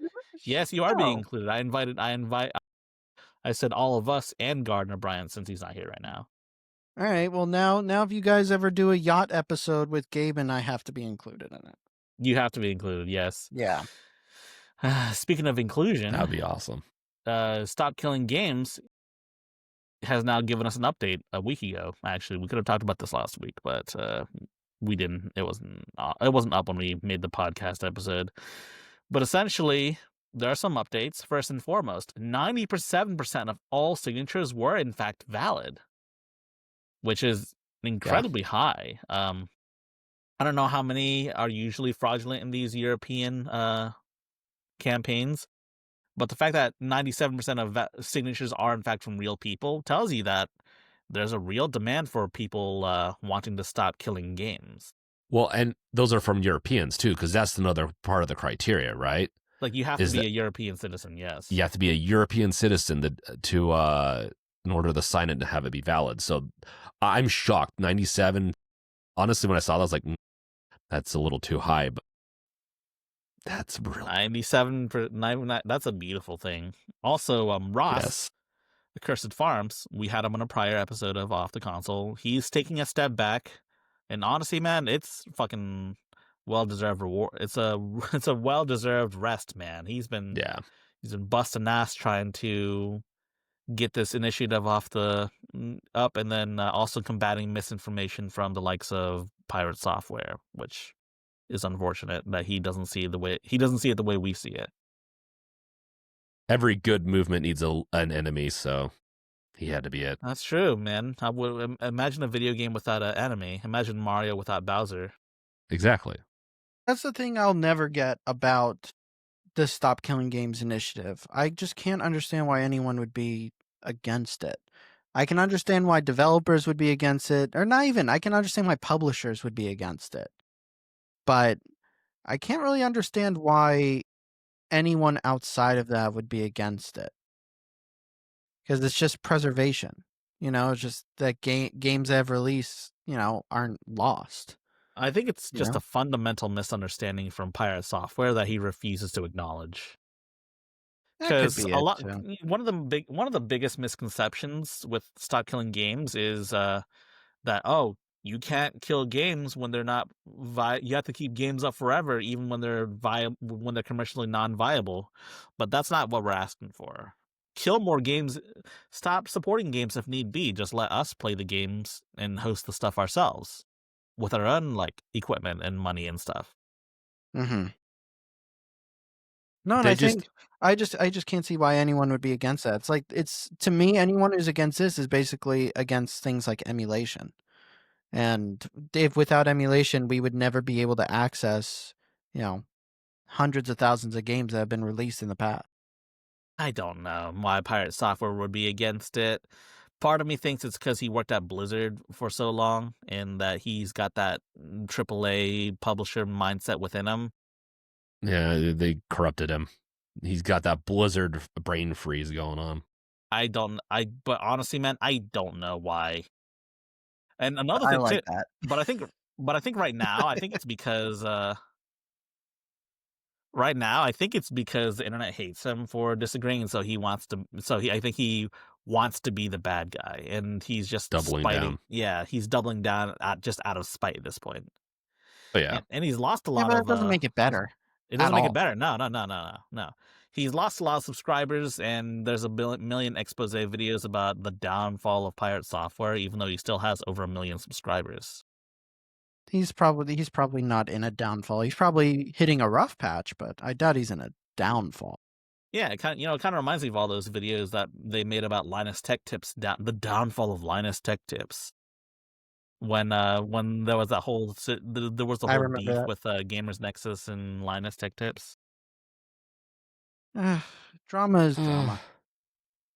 Yeah, you gotta take it with a grain of salt oftentimes because it's going to be overblown, and then you gotta give it some time for it to blow over because some things are just everyone makes mistakes, and so if you go after every single one that makes a mistake, you're going after yourself too. We all make mistakes. It depends on the it's how just big the like what we're mistake. teaching my daughter right now. Everybody poops. Yeah, everybody makes mistakes. Speaking of, looks like Ross here submitted his own response. He says, as far as me stepping back, it's more like I'm quote unquote uncalled for anything where me being involved would help a lot. Most of what's happening right now is best left of people familiar with European political processes like Mortiz. Mortiz, did I pronounce that right? Maybe. So I'm leaving most things to people that know what they're doing better. They're doing better than I do to maximize our odds. So I could probably see Ross being summoned to like Parliament to be like a key witness in this case, be like a key figure for like saying why yada yada yada. But then letting all of the other people here. We've got all the other people here taking care of all of the minutia of government. I know he mentioned that he was going to try to step down after it succeeded and everything like that, and give it up to the like more European officials and people that could really propel it. I mean, yeah, it succeeded. He got the attention. He got people rallying. He proved that there's a real appetite for wanting to play end of service live service games. Sorry about that. But I mean, yeah, he deserves the rest because he's been busting ass. It's been crazy, and yeah, it might be too late for some games, to be honest. Like Anthem is going end of life, and we're never going to play Anthem again. Which is a shame. Anthem got a bad rap. I don't think it was as bad a game as it was made out to be. There were some issues, but I did like the flying. Mm-hmm. I said, it's not could have been perfect improved. Game, yeah, it could have been worked on. Yeah. Yeah, I mean, let the community fix it. I'm sure there's a community who will do it. That would be awesome, man. They just let people like mod the games to not suck as much, and then people will start playing that. That would be awesome. I would go back to play it. Fuck yeah. Yeah, dude. Too bad Anthem's gonna be dead before Stop Killing Games happens, but hopefully this will prevent future games from being killed. I'm sure you've heard the news about Splitgate 1 being preserved forever. Good stuff. And I mean, even though it's not law yet, I mean, the campaign's already bearing some fruit. So at least it seems that way. Yeah, it seems that way. It's bearing some fruit. Like even like a Redfall, a game that's been critically and commercially panned, has my favorite game ever. Yeah, and I like it. I really liked Redfall actually. Oh, you want to link up? Oh shit! There you go. All right, we got to end this episode early. And then Multiverses too also has this as well. So I reported earlier that you don't have all the characters, but you do have all the characters, just not all the cosmetics and shit for Multiverses. I'm genuinely after everything that happened with Multiverses, I'm genuinely shocked that it basically died out so quickly. Well, part of it is because there was no like consumer confidence. Like remember, Multiverses was up. Had to launch twice. It like launched an open beta, and then they concluded that open beta for like a couple of years, and they came back, and people weren't as excited. And yeah, they shouldn't have done that. That was a bad decision. Bad idea. I guess it's just surprising seeing as how it was so. There was a good chunk of excitement for it, especially when it was in its first open beta. So it's I don't know, just kind of shocking to me that they basically killed it. Yeah. I mean, it is what it is, man. And I expected more. I love Super Smash Brothers, and Warner Brothers has a fantastic slate of characters. But in all honesty, Warner Brothers, when it comes to their games, they just don't make good decisions. Warner Brothers in general doesn't make good decisions, not just their games. Have you seen what's happened with DC like the past that's fair. 10 years? It's insane what they've like done. I mean, they're trying to get it back with Guns DC, so I'm optimistic. I haven't seen Superman yet, but I like Guns movies. I really like Guardians of the Galaxy. Superman. So Gardner loves like James Gunn's Superman for a lot of Oh, great things about I'll it have to too. watch it. The new Yeah. one, so I'd heard good. great things about Peacemaker as well. Peacemaker, yeah. Peacemaker is funny. It is. I've heard Yeah, good things about it. I haven't seen it. I honestly, I don't do much with DC because I wasn't really a big fan of the movies before, so I just Yeah, I get. I'll keep an open mind going into it though. Yeah, Superman changed that for me a lot. Like I thought the new Superman was really good. I am not a Superman fan in any way, but they actually humanized him a little bit, which is what he needed. Yeah, because remember the last time they tried doing Superman, they made him like, see, it was full of like Jesus allegories and how he was like they were like comparing him to Jesus. Not just that That though, was but the good also Superman. the one with Henry Cavill. No, the Jesus one. Oh, but like they also had, I don't know. He just seemed very emotionless and not very human. Like no knock on Henry Cavill because he's the GOAT, but I don't think the Superman role was written very well by Zack Snyder. Yeah. He was. I think he was good for the role, but I agree. It just wasn't. The writing wasn't there. But I think Cavill, if he was still Superman like with Gunn, I think it would have worked too. Man, if he was still Yeah. Geralt The of Witcher? Rivia in the the Netflix series, Yeah. Man, Oh, what I It feels like know. he got shafted because He both did he get lost out shafted. on Superman he and did. at least it seems like he lost out on Superman and The Witcher. He had an opinion, and I think he fought against writers. But the problem with the writers of like Witcher is that they didn't know what the fuck they were doing. Yeah, Haven't they deviated from The Witcher pretty heavily? Yeah, and he was trying Yeah. to. He was basically trying to lobby against like what they He's were read the changing. books and played the games. He Yeah, is. he's he a was full. He is in the right for this. He's a full on. He's He's full the GOAT. on gamer, nerd. and He I respect knows his opinion. the universe very well. Probably much better than any of the writers, unfortunately. Yes, and gets a lot of respect for that. Yeah, he's still, thankfully, he's still making his Amazon Warhammer series. I mean, we didn't hear much about it, but like the Secret Level episode was really good, and people really liked that one, even if some of the other episodes weren't super well liked. But like, I look forward to seeing what Cavill's gonna do. Dude, Henry Cavill, it's crazy, man. He does like one of the nerdiest things out there. I think we talked about this with the Fox. There was like a nerd tier list, and I think Warhammer's like squarely at the top. Yeah, that's right. Like, would you agree? Yeah, It's like Warhammer, then D&D, and then like anime, and then video games. would anime be considered nerdy though? You would consider anime as like a nerd thing? It certainly used to be nerdy. Definitely a lot Would nerdier. you? It's a lot more mainstream now, but I like, would call. What's the difference between geek and nerd? Because I don't know. When I think of anime, I think more of a geek than a nerd. in this case, I think I tend to use nerd and geek So interchangeably. They're synonymous. They're kind of used like that, but the main distinctions are like a nerd is an intelligent, socially awkward, or introverted person focused on academic or complex intellectual pursuits, while a geek is an enthusiast obsessed with specific hobby or pop culture interest, often gathering facts and memorabilia related to it. Then by those definitions, anime would definitely be in the geek category. Yeah. So I think so. Here's the geek tier list. At the top, it's Warhammer. Next is like D&D or like tabletop role playing games like Cyberpunk, for sure. and next is anime.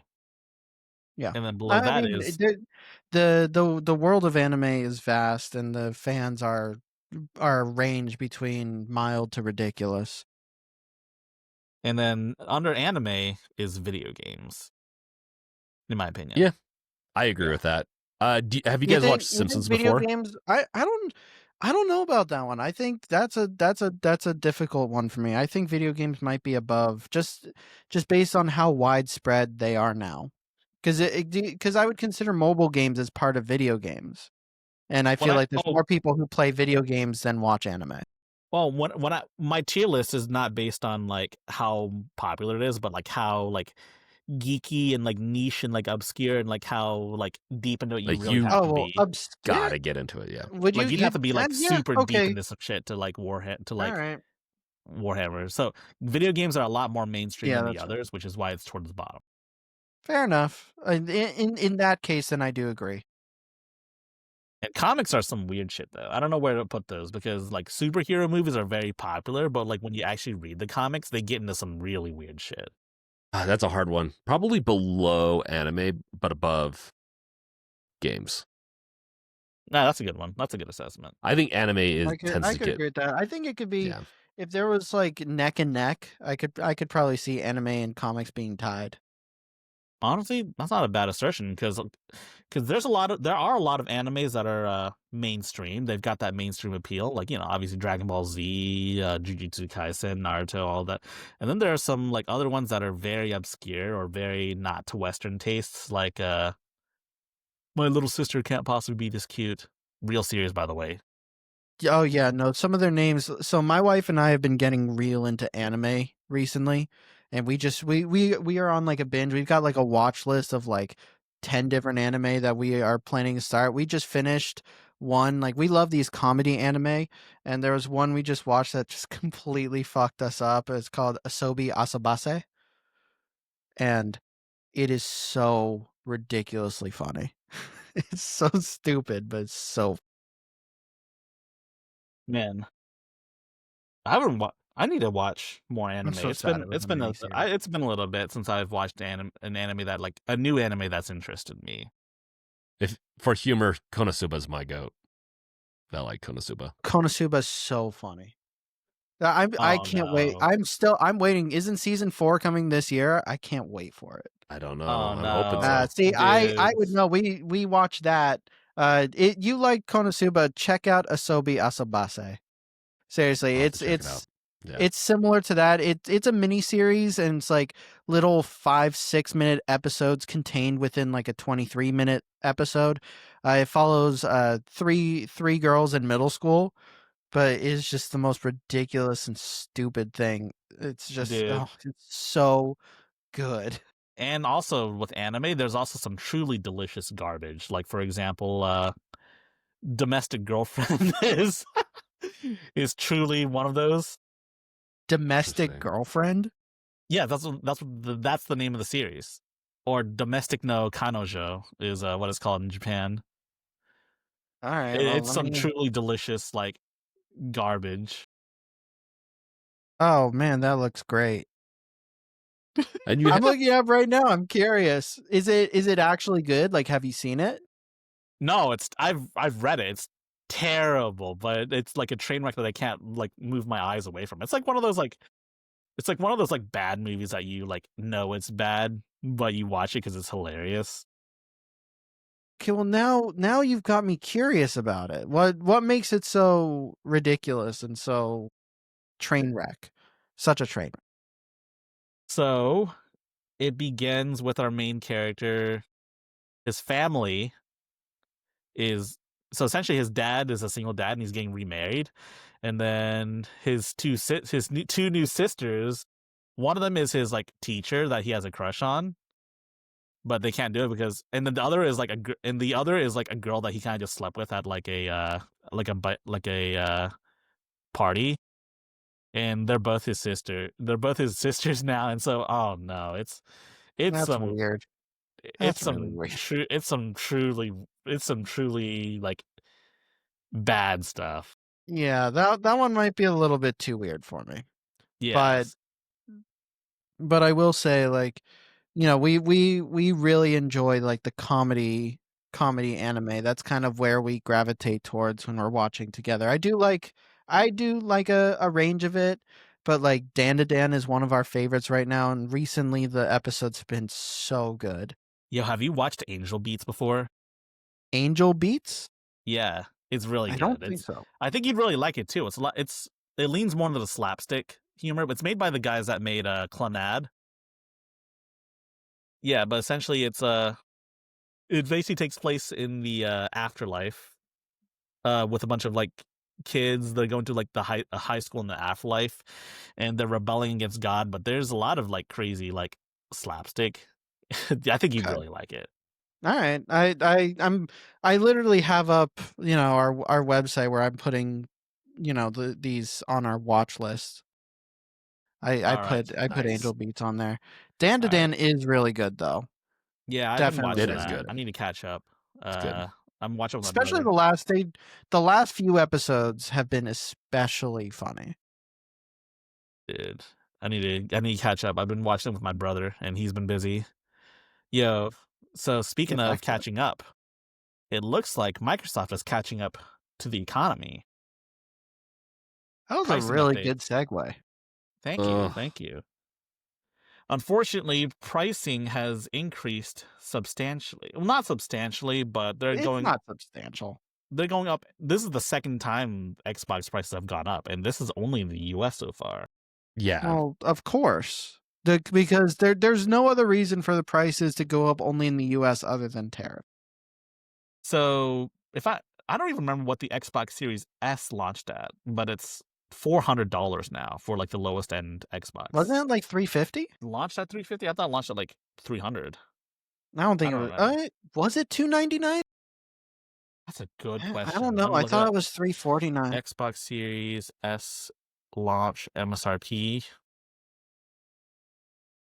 It launched at $299. Well, clearly I was living under a rock. Damn.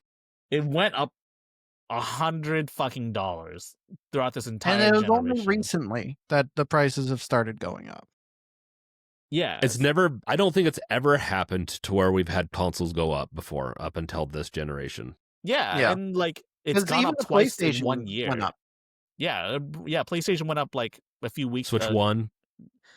The Switch 1 went up in price too. Yeah. Not even the Switch 2, the Switch 1.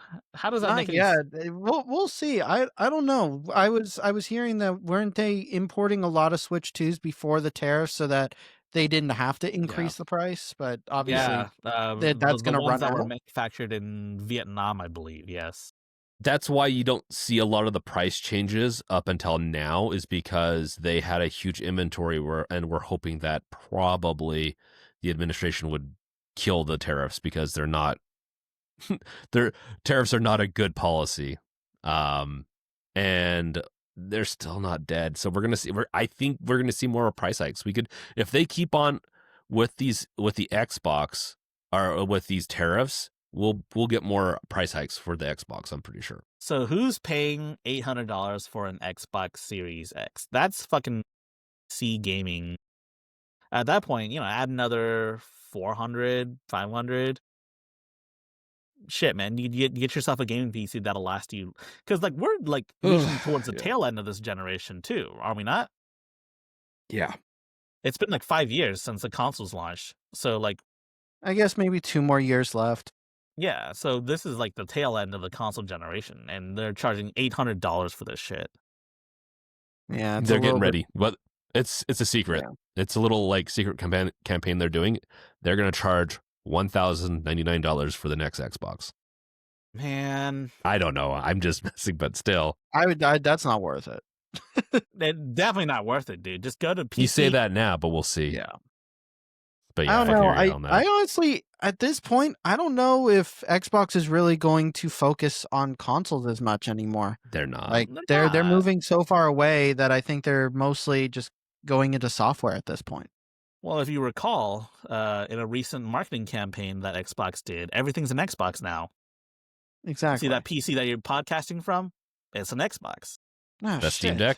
It's an Xbox. Yeah. Shit. That Xbox? I guess not really, because they don't have the software on the SteamDeck yet. Let me ask you guys this: is my Xbox Series X an Xbox?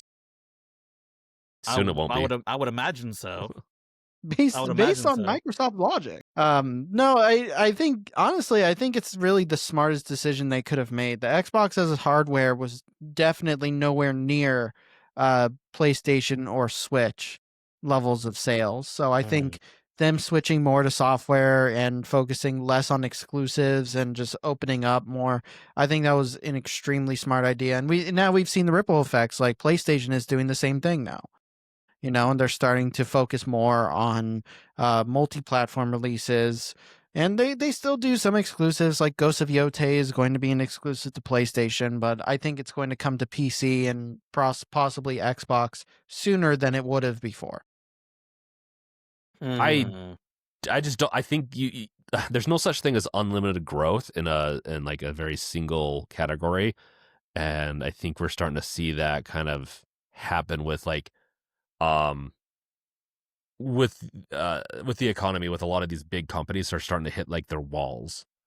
I just don't see PlayStation hardware being able to grow that much more, so they have to expand out their sales in order to get those year over year growth in their revenue. It's funny that you mentioned that, because someone else actually mentioned this in this article right here by the game business. And so, this is a little interview that they did. It's an hour-long podcast. I haven't listened to it, but I've also read some parts of the article. One thing that really and so, there's a lot of things that they cover, such as, for example, how Capcom president Sugimoto Haruhiro, in an interview with Nikkei, they were talking about how the high prices of the PS5 was impacting their ability to sell Monster Hunter Wilds, which, I mean, I guess that's technically true, but at the same time, though, Monster Hunter Wilds has an insane requirement for PC that you can't really run it on most PCs, right? You definitely can't do it on a Steam Deck, that's for sure, right? No, definitely not on a Steam Deck. Yeah, it does have higher requirements. It's a bit tougher to run. Yeah, I've heard there are some issues with people even running on a 5090, which, is the cream of the crop gaming GPU. And if a game has issues running there, man, just reminding me of Borderlands 4.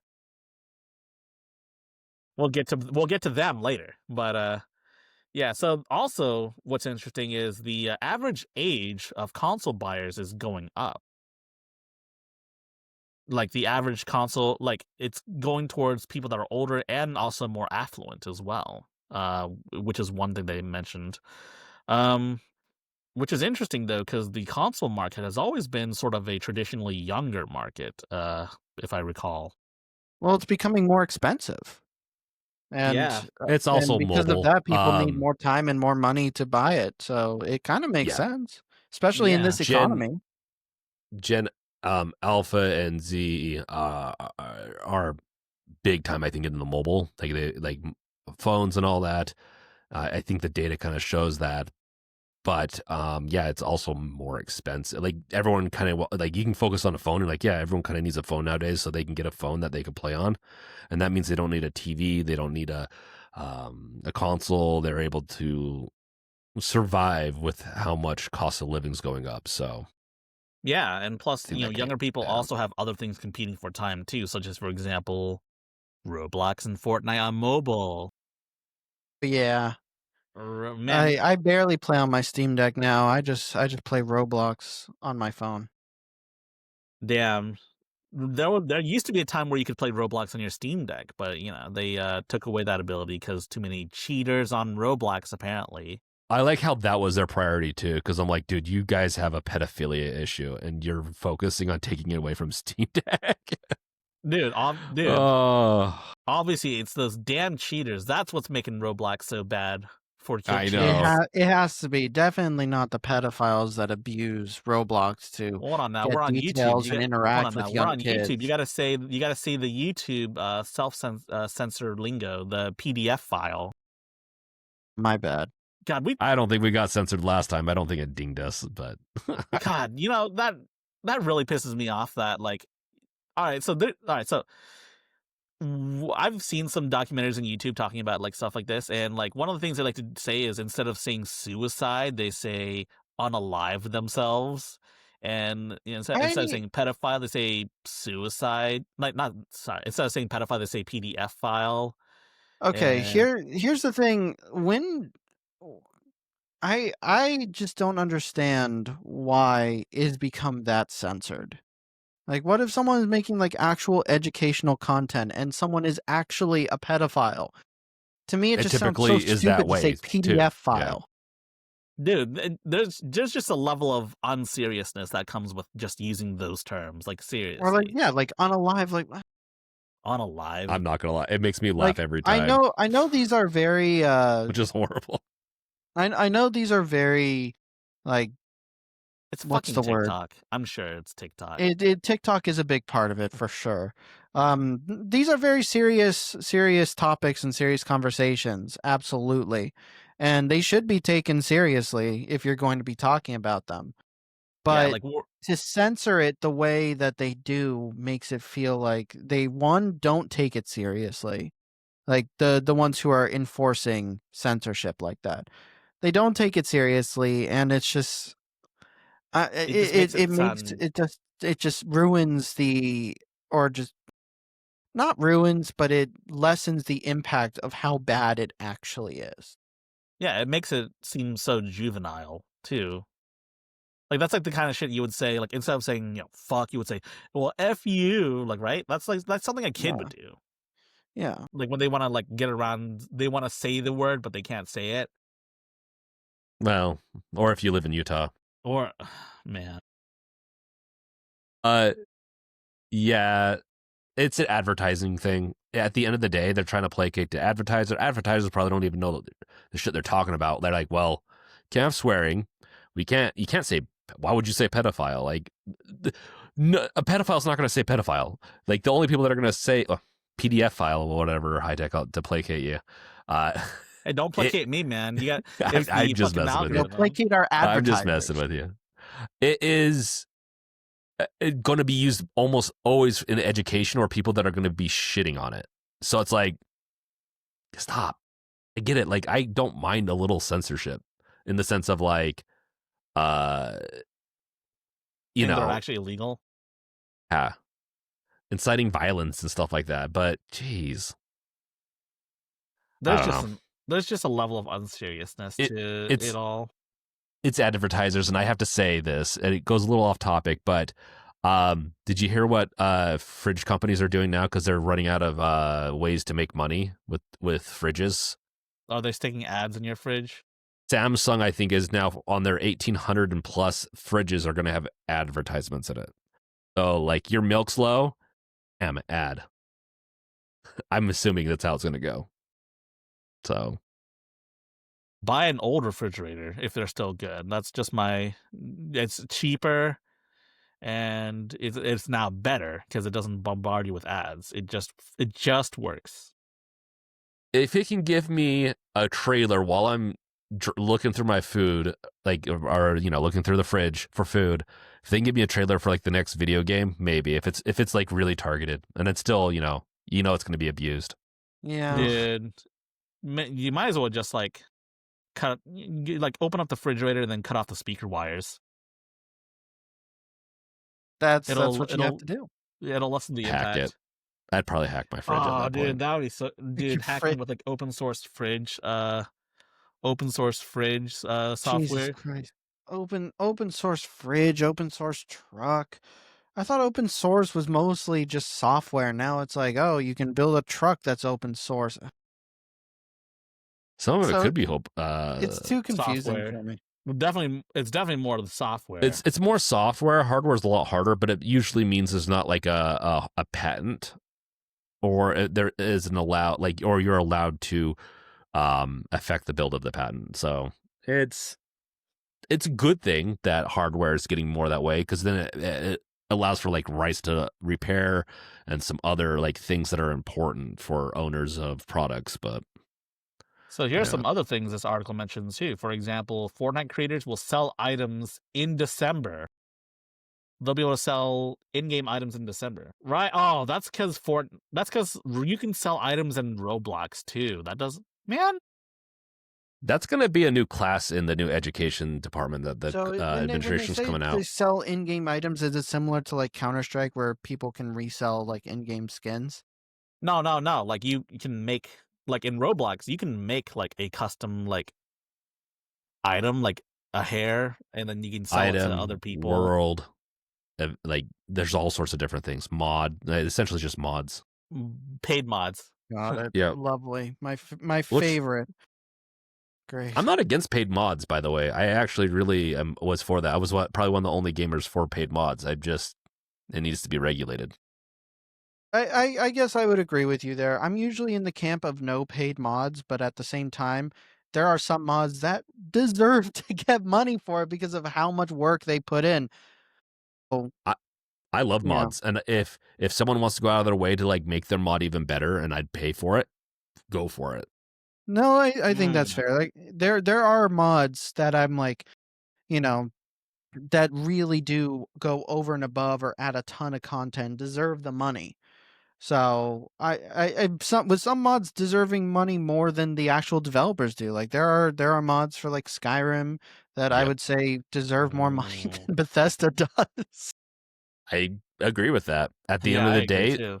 like complete conversions of games, or like making, let's say, the old Morrowind in the newer version of Skyrim's engine or something like that, like Or Skyblivion. yeah, stuff like that. Yeah, I would pay insane. for stuff like that, because you know how much time that takes to make. That's a full-time job. It basically And so is. I'd rather them be comfortable and do it, because they're also passionate about it. I do agree with that, but then when it comes to paid mods, do you think that it should all go to the developers, or should it be something more interspliced with the actual game itself? And then, like, let's say Skyblivion, for instance, and then Bethesda would take a Oh, you cut. mean like with how Bethesda originally wanted to do paid mods? Yeah, with the creation.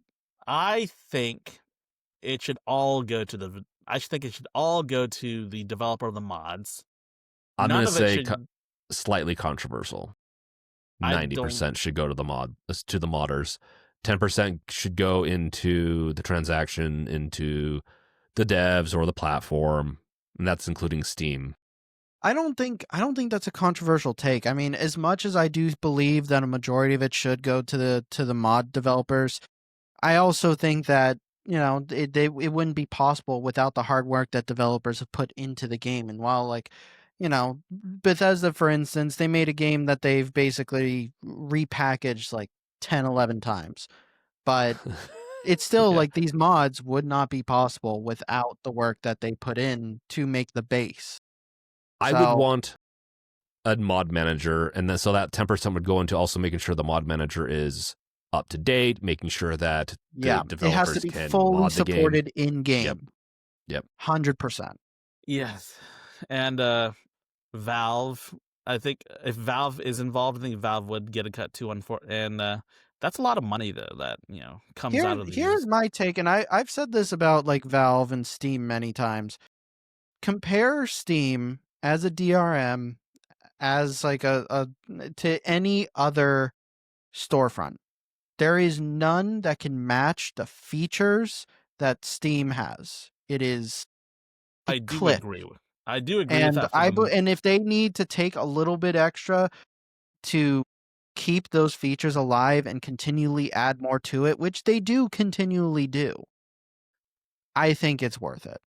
I agree to a point, but their revenue is really high. Like for a private company, they are making billions. And so I think they could cut their revenue down to like 20%. For like because right now developers. Yes. Yeah. See, even 10% I for understand what indie. you're saying, but I'm also in the camp that they don't need to cut it. I actually would argue and say that of every company, Valve is the only one that justifies the 70-30 cut. I think they can justify it. I just don't think it's very good for very small indies. I do agree with that. I think they're scaling it the wrong way. I think they do, which is really they need not, to switch doesn't it make them around. look I good. think for like indie games, it needs to be something like 80-20, and then when they hit a certain like threshold, like 1 million copies sold, then they switches back to 70-30. Yeah, but that agreement they don't do that. Yeah, but that agreement's there to benefit the AAA companies, the companies that Valve really wants in Steam. Yeah, and I understand that. I just think it's backwards. So like I understand why they want to keep the AAA developers and publishers liking Steam and wanting to continue publishing on Steam, but at the same time, like indies are just as big, if not more, when you look at them as a collective. And so when some of the big companies cannot are I shouldn't say big, but like there's some pretty decent indie games that just didn't sell quite well enough, and they might not make another game again. And so here's a like decent what example was of it? that. Like Roller Dome. Yeah. Here's that actually one a was pretty a decent shame. example right here. Have you heard about what happened with a game called Planet Centauri? No, but I do know of the game. So basically what happened was that one of Steam's features is that it's supposed to let you know when a game releases. Or in the case of like an early access game, it's supposed to let you know when the game hits 1.0, right? But in this case, they had 138,000 wish lists, and apparently it failed. The feature on Steam failed, which means they only ever got so obviously these aren't all guaranteed sales on day one, but it certainly would have been more than 500, a little over 500 in 5 days, for right? sure. Yeah. Yeah. So basically, they got fucked over because Valve's systems failed. And apparently, it was a bug where less than 100 games since 2015 have experienced. And I guess this is one of them now. Did Valve take responsibility and help try to fix it? They tried to offer it as like the daily deal so that it would be on the algorithm, but it's done a lot of damage to the algorithm because how Gardner would be better explaining this since he actually has sold a game on Steam, Doodlings. But like from what I understand, it's a kind of a black box, kind of like the mythical YouTube algorithm. And one of the things that really helps out is the wish listing and the amount of sales. yes, And wish listing used to be much more important, but it's also it's not as useful as it used to be. But yeah, it is big. Like if an indie game doesn't have any of that wish list users emailed, it could make the game fail. Like it kind of did here. Yeah, it is a big deal, but it's not like all 130,000 are going to buy that. It used to be more and more that like a good chunk would buy it. It's probably more like a 50% would. If you're lucky. I think the economy has just made it so that people have to really pick and choose what games they want to buy. It's become tough. I mean, unfortunately, it being a daily deal, I don't think they don't think it's gonna make up for like all the lost visibility because the game's been out for like a year at this point. A daily deal won't help. What they need to do is just feature it on, like right when you jump on, feature it for a few weeks. That's what they should have done. They should have done like a giant banner like they did for like Silksong. They should have just done that for Planet Centauri to make up for it. I think that would have helped a lot. Yeah. Yeah. I mean, it's just the unfortunate reality of what happens when all the cogs don't work. I mean, Steam, I would say, props up like 90% of all PC gaming, right? Mm-hmm. And if something doesn't work for one developer, then, it really royally fucks them over, right? No. No, it's a shame to see this happen, especially because the game, did have a decent following, and it probably wouldn't have failed if everything worked the way it was supposed to. Well, it doesn't give confidence to indie developers to know that they might be able to, they might not be able to make it. And indie developers do not make much. I mean, I don't know what more Valve can do at this point, but at this point, I think it might be a little too late. They could give them $1 million. Give them make up the lost revenue. I guess so. Oh, just 1 million though. I mean, I don't know. Like they make so much money. That's my problem with all this. Let's say 50% of the 138,000 wish lists would have bought the game, and it's what, $15. So was let's go 70,000 people. That's was that 700, 1,050,000 is about what they would make. 30% of that would go to Valve. So was that 105, 210, 315. Oh God, I'm trying to do the math in my head. Bear with me. No problem. What was that? 85 with, so 685,000.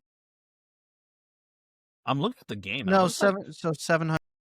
So I think they would have made 735,000 after Valve's cut with The game actually looks like a 70,000 lot in of fun, to sales. be honest.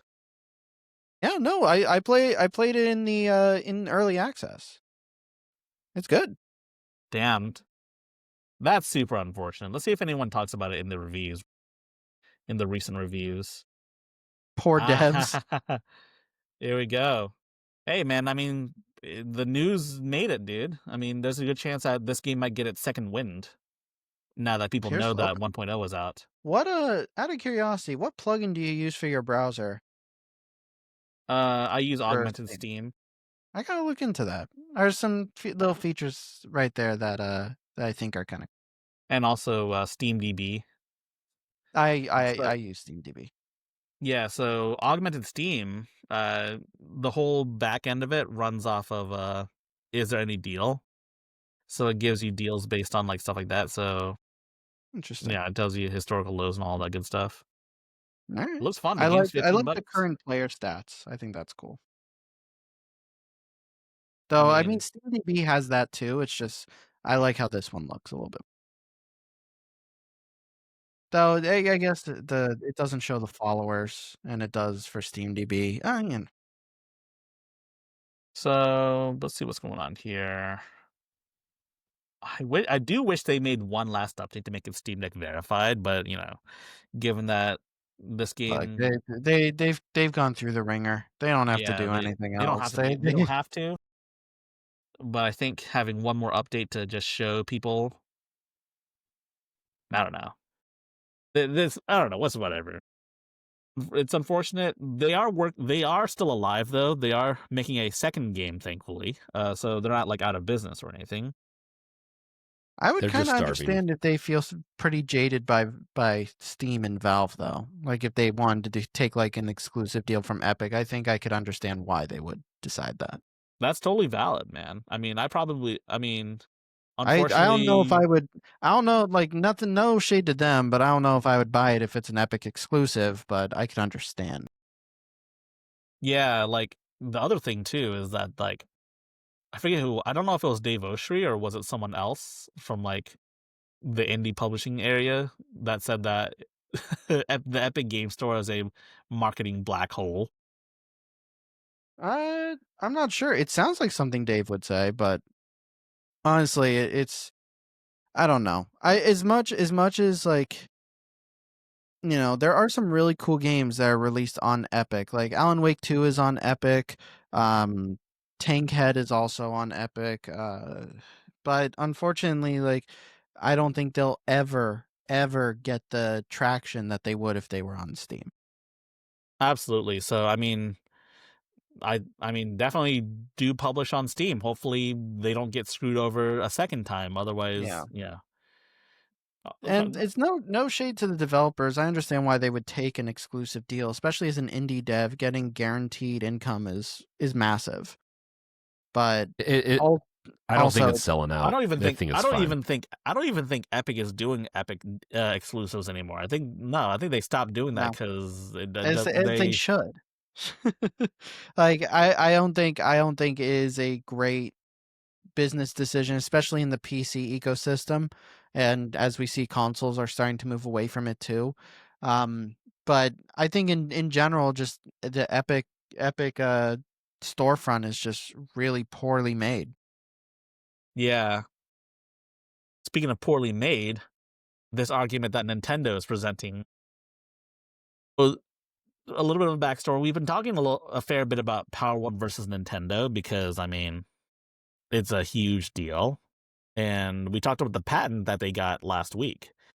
Now, Pair brought up an argument that they pointed to a couple of mods that did essentially what Nintendo patented, like Pixelmon for Minecraft, and also they also point out this mod for Dark Souls 3.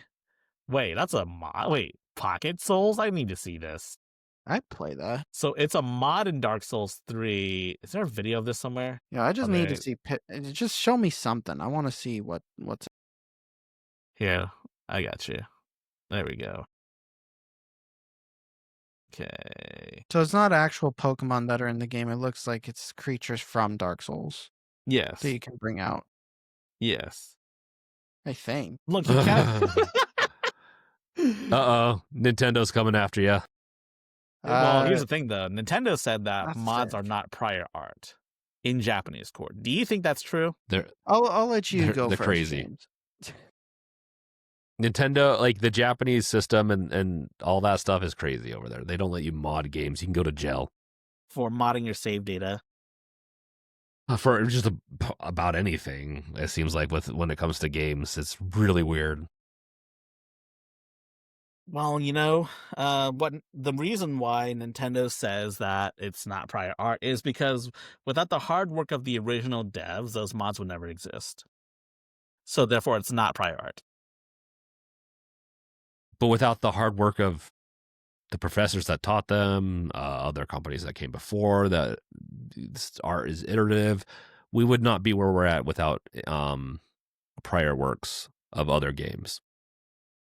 I'd love to That's how it hear. is. I'd love to hear Pocket Pair make that argument. I mean, that's probably what they're gonna make when they, and they've already made, because that's the reality of the thing, of how copyright, how creativity, how entertainment, all this works. Is everything is built on top of something else. It's all iterative.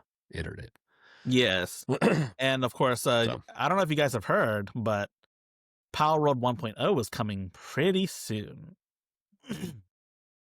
That's so crazy. I thought that game was already out.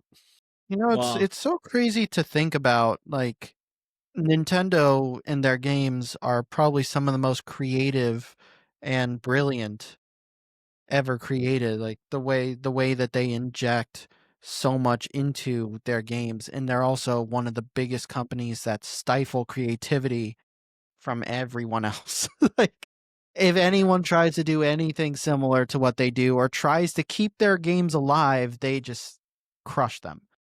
It's just kind of crazy to me. Like, imagine like games like Super Mario Wonder and Mario Odyssey and the things that they do, and it's just so crazy how much love that they put into their games. And then as soon as anyone else wants to put love into their games in a similar fashion, they're like, nope, can't do it. They really are Nope. the Disney of Japan. Yeah, they definitely are, but it's just. It is interesting though. They'll collaborate with basically anyone in Japan, commercially speaking. Like I was in Japan. I went to the Pokemon Center there. They were playing videos of a Hatsune Miku song where there were Pokemon in the video too. No, it feels like Nintendo is very pro Japan, and to me it's kind of patriotic in a way, and I respect that. Yeah, Pocket Pair is also Japanese too. But I guess Yeah, they don't but like they're the not going to fact that collaborate with Power World. dude, they should collaborate with Power World. Dude, release Power World on the Switch too, and then have like an official skin where you can like you can put Pikachu in the No, mines. they will never do that, ever. That would be hilarious, though. That would be, but I just can never see them doing that. Even though it would be cool of them to do. I really disagree with how aggressive they are against companies that, like I said, they're just trying to keep their games alive. Like, and like their ideas alive, like, and it's just kind of a shame. It's similar to how I feel about Warner Brothers patenting the Nemesis system. They should have never done that, and it really makes me upset because it was a brilliant system, God, I and hate now Warner it's just Brothers. gone. It shouldn't be illegal. Software patents are a joke. God, I hate WB. Also, here's one more thing too. Power World has had to change mechanics due to Nintendo, if you recall. So if you recall, you used to be able to throw your Pokeball, PAL sphere at like a thing, and then it would just do Freudian it. slip. But now it just kind of summons it beside you too, instead of like being able to throw it out and throwing it. Man, you not mentioning like that the way you. That's why it was taken away and they got sued, was because people like you calling it a Pokeball. Hey man. So now you're part of the problem. Hey, you're part of the problem. He's just calling it like he sees it. Oh, I know. I'm just messing. I don't know, man. I hope Power World wins. That's just my thoughts. I have a feeling it's going to probably be one of those things where they settle to where Pal World has to pay a certain percentage. It just feels like I don't think Pal World's going to go away, but You think they're gonna have Nintendo's to so pay out? big. Yeah, it's So, what sort No, of I think classification do you think Power World would be in? AAA, AA, indie? indie. They made a lot of money. It's like would you classify when the original Hades released? Would you classify the developer as AAA? I feel like at some point you stop being indie and start like going firmly into AA. And it really Yeah, depends on but how big the company but they're is. still independent studio, and that's how they started. I would say maybe Yeah, but starting like at their next Larian game, they've is got enough backing and enough money now where they can start off with a higher budget with more people and burst yeah, but out of that Larian is technically indie. indie, and no one in their right mind would say Baldur's Gate 3 is an indie game, No, right? but that's what I mean. Like, but would you say that when it was released, like Divinity Original Sin 2 would be closer to an indie game? they started out indie, became AA. Yeah, exactly. So to That's me, Pocket Pair is the yeah. same thing. Like they they're doing really great things with their funds. I mean, they've started their own publishing arm, and that's great as well. So the way I see it is they are not indie anymore, but Power World is still technically a game that was born from indie. Yeah, like Minecraft. I don't know if I'd consider Minecraft to be an indie game anymore. Minecraft definitely Started out. started indie though. Yeah. Started indie, yes, but it's also now owned Like by Microsoft. yes. Yeah. Yes. Yeah, if Pocket Pair becomes owned by Nintendo, then no, the Power World is no longer an indie game. Yeah, so I was reading this article that was determining what a AA really is, and more importantly, the kind of misleading label of a quote unquote indie game, so to speak. Because it really depends on how you classify an indie game. Because like, if you go through the like hardline definition of indie being like it's an independent game, It becomes much more what is the word? yeah, it becomes It's much more open. Like yeah, more encompassing of many more companies. Yeah. yeah. Like for example, you could consider Capcom indie because they're independent, You can consider Bandai Namco and their self-developed games as independent games. Yeah. or Valve. Valve is Valve, definitely an indie studio. 100%. yes, and also one more thing too is the fact that like indie gives off a specific, but like would you consider games published by Devolver Digital to be indie? See, that's a tough one as well. They're an indie publisher, but I think any game that now has, I would say self-published games from independent studios or indie studios are definitely indie. Ones that are published by bigger studios like Devolver Digital or Critical Reflex, it starts to go over to that double A standard or like the higher Mm-hmm. production indie. Maybe Yeah. something like a step above, but right under double A. It's that one is a tougher one because in all like they especially it gets tougher that a lot of these publishers then call themselves indie publishers because they're technically right, but then it loses some of that indie status because now these games have backing. And that's one of the big things that I think would signify an indie game is from a studio that doesn't have the same backing that like a double A or a triple A would have.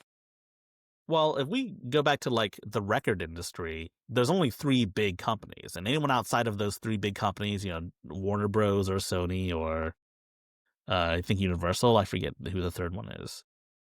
But anyone outside of those is considered a quote unquote indie label, despite the fact that they're also massive companies as well. And Yeah, I think see, that I I think I by disagree with that that. I mean, you can disagree with it. I don't agree with it either, but it's also the official designation. So there's not much I can do Yeah, unless you want to be, unless you're like a big top dog at like some music record labels suck. But also, I mean, that's just kind of how it's designated.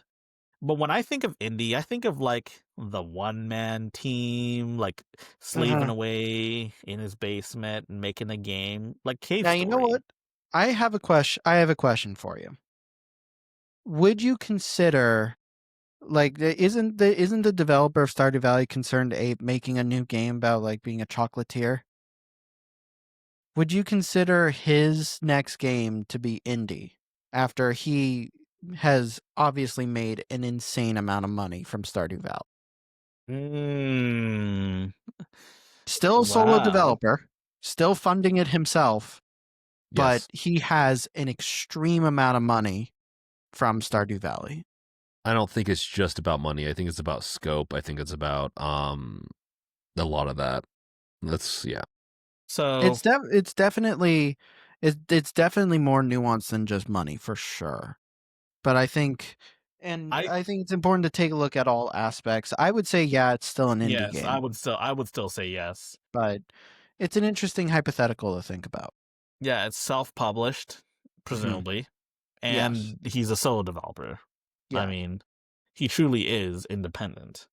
And yeah, he has a lot of money that he can stick into the game. True. But at the same time though, a lot of production costs for like games traditionally has been paying other people. And since he doesn't have to pay other people, it could be a lot less than we really think. Yeah. No, it's true. I'm just saying, I think the definition of indie has become very cloudy. It's gotten cloudy. It's no longer a simple, oh, this is indie and this isn't, because anyone can use the indie moniker. Like that's what Dave the Diver used for the longest time. They would call themselves an indie game, and a lot of others called them indie game, and then, they've got Nexon's backing. Okay. I don't recall them ever saying that they were indie. I feel like they accepted it. Yeah, they accepted it, but like that was because everyone else thought that. Well, everyone else and fucking Geoff Keighley said some bullshit about Yeah. about And weren't words they in the not. running for like the best indie game that year? They were. I mean, Sea of Stars won, but like Which I they think should have. the, Good for it Sea of Stars. it honestly was probably down to the wire between those two. I feel like had there not been so much pushback on Dave the Diver being nominated, it might have had a better chance of winning over Sea of Stars. But at the same time, though, I feel like it shouldn't have been nominated to begin with, to be honest, because not only was I it would backed by never Nexon, consider Dave the Diver an indie game. yeah, not only was it just backed by Nexon, but it was also a studio within Nexon. Like they made a like subsidiary. It's like Capcom making Clovers and saying Clovers is an indie studio, right? Exactly. Yeah, it's just you can't. I disagree with it. Yeah. So this article, I didn't get to the point, but this article proposes two different classifications for indies. First is the K. I don't know why. I don't know where these names actually came. Oh, it came from a Japanese car, a really tiny one, a K car. I've seen a couple of these Well, in they're Japan. adorable. But yeah, the K classification of games are much smaller games. Think Undertale or Geometry Dash. And then the MIDI games. Why they don't have an explanation for why they call it MIDI? Because it's not like the file format. Is there another definition for MIDI that I'm not aware of? You are asking the wrong person. Well, the MIDI classification of indie games are some of the more higher scale indie games. And Yeah, some of and them really do. that's where I'd say like that's where I'd probably say like Divinity Original Sin 2 is. Larian did have games that released prior, and they had a decent amount of money, and I would say MIDI is probably where they are. So, and I'd say a lot of like Devolver's published games probably lie in MIDI. in Mm-hmm. that scale. And then, of course, you have the AA, which they point out Clear Obscurity is this dot right here, like Yeah, firmly I in the would say middle. Clear Obscure is AA. Yeah, I would think so too. There's just a lot of weird definitions of what is and isn't indie. I don't know if I could trust this because there's no quadruple A. Then what's Oh, GTA 6 going to be? that's right. Where's Skull and Bones? Skull and Yeah. Bones is like That's right. quadruple A. Skull and Bones is like the corner of this graph, and then GTA 6 is like the corner, like Is the up here. first sextuple A game? Yeah. Man, it's gonna be a wild time when GTA 6 comes out. Thank God we only do PC stuff because God, I don't want to cover GTA 6 when it releases. Don't worry, you'll have a year to cover GTA 6 after it re-releases on PC, because that's how Rockstar operates. Yeah, it's true. I think that's probably one of the biggest issues with Rockstar. I think that's actually going to stifle their income in the beginning. Because they're not only are they only releasing on consoles, but they're also going to be pricing it pretty high. I think, and I don't think it means that there's going to be less people buying it. I think there's still going to be a lot of people buying it, but I don't believe I do see some issue with the idea, especially as we see like Xbox and PlayStation going into multi-platform releases for a reason. Rockstar should really be doing that too. Do you think it's gonna be $100? I don't want it to be. I really hope it's not. I think it would be a mistake to start that at $100. I think it's just going to drive up the price of every other video game. I think it could be the start of like people trying to do $80 video games and them just saying, "Oh, well, GTA 6 is doing 100." The start. Yeah. We already have $80 video games. Nintendo Yeah, did but that. they're not common enough to where it's like commonplace. Like Silent Hill F is releasing for $69.99. Borderlands 4 went down in price to $69.99. So I think it's still that's still where the majority stays. But I Yeah. feel like if GTA 6 releases at 100, I think that's going to give more fuel to the fire for other companies to raise their prices because now they can say, still under GTA 6. I think they'll try, and I don't think they'll succeed. Like a bunch of companies. Outer Worlds 2, what they tried to sell it for 70, and they had to drop it down to 60. They tried to do 80. 80, and they dropped It's down to similar 70, for whatever. Borderlands 4. I was about to say that doesn't Yeah. sound right. Like didn't Borderlands 4? Yeah. Yeah. So And so yeah, go ahead. it's I think GTA 6 is one of the only games that could get away selling it for $100. I think if any other game tries to do that, they will be sorely disappointed in their sales. I agree with you to an extent, but I do still see bigger companies trying, especially for their Well, yeah. big releases. And they're not going to go to $100 immediately. I don't think any company is going to be able to hit $100 for any of their games and still be successful. But I do see them trying to slowly inch up to it and starting with the $80 price tag. Like I think Xbox will absolutely try again. PlayStation is one of the first that really pushed the $70 with like Demon Souls when the PS5 released, so I think they might start pushing for that too.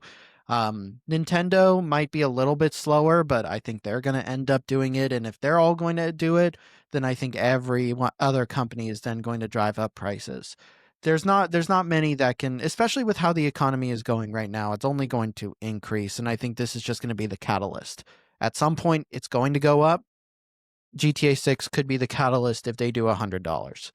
There's don't not think many companies can people do can what afford it. Silksong did, where they can actually afford to do that cheap and still make an incredible amount of money. Yeah. I don't know, man. If it's $100, then I'm sure it's still gonna sell really well, and then everyone's gonna like. I think some so there's this weird perception where oh, they charge their game for $70, whereas GTA is $100, and then people are gonna think, oh, well, this game's of a worse quality because it's $30 cheaper. Like some people really do think that way, and it's kind of Yeah, it's weird. true. But so It's I think, ridiculous that some people think that way, but it's but true. I think they're gonna push it to 100 sooner than we expect because they don't want the perception that, oh, this game's cheaper, therefore it's worse. And that's also one thing that's making indies hard to swallow for some people, like especially the crowd that only plays like Call of Duty and Madden and sometimes Yeah. Rockstar games. It's this perception that, oh, it's cheaper, therefore it's worse, when you can't really judge art the same way you can judge, like, I don't know, a screwdriver that's like $10 versus $50, right? Yeah, but it's not going to stop people. It's not going And to stop people. I agree. and I think they're going to have to uh, plan for that, essentially. That's unfortunate.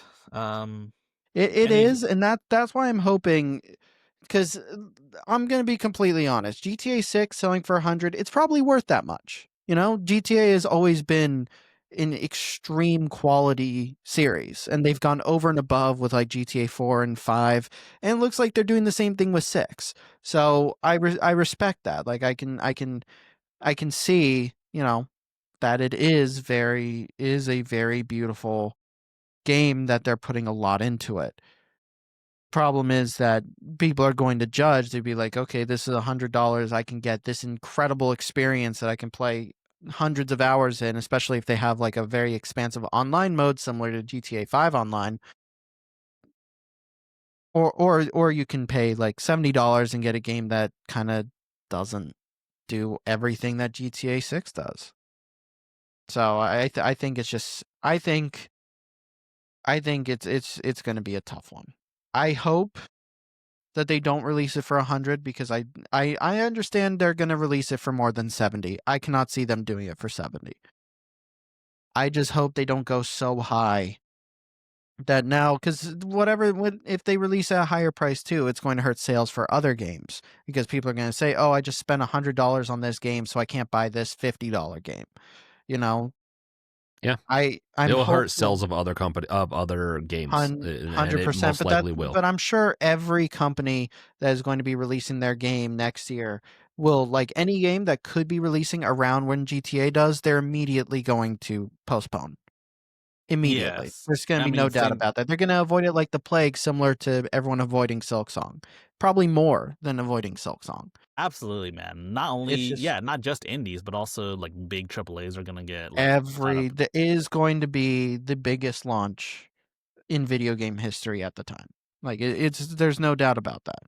Like, am I personally excited for it to that extent? No. I think there are games I am more excited for, like Kingdom Hearts 4. Kingdom Hearts 4 is my biggest.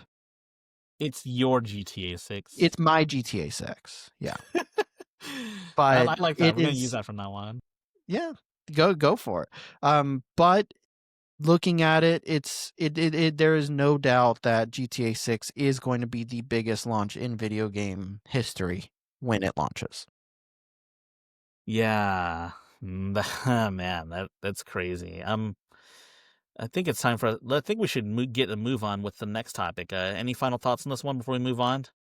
I like indie games. Yeah, me too. They're the future of games, in my opinion.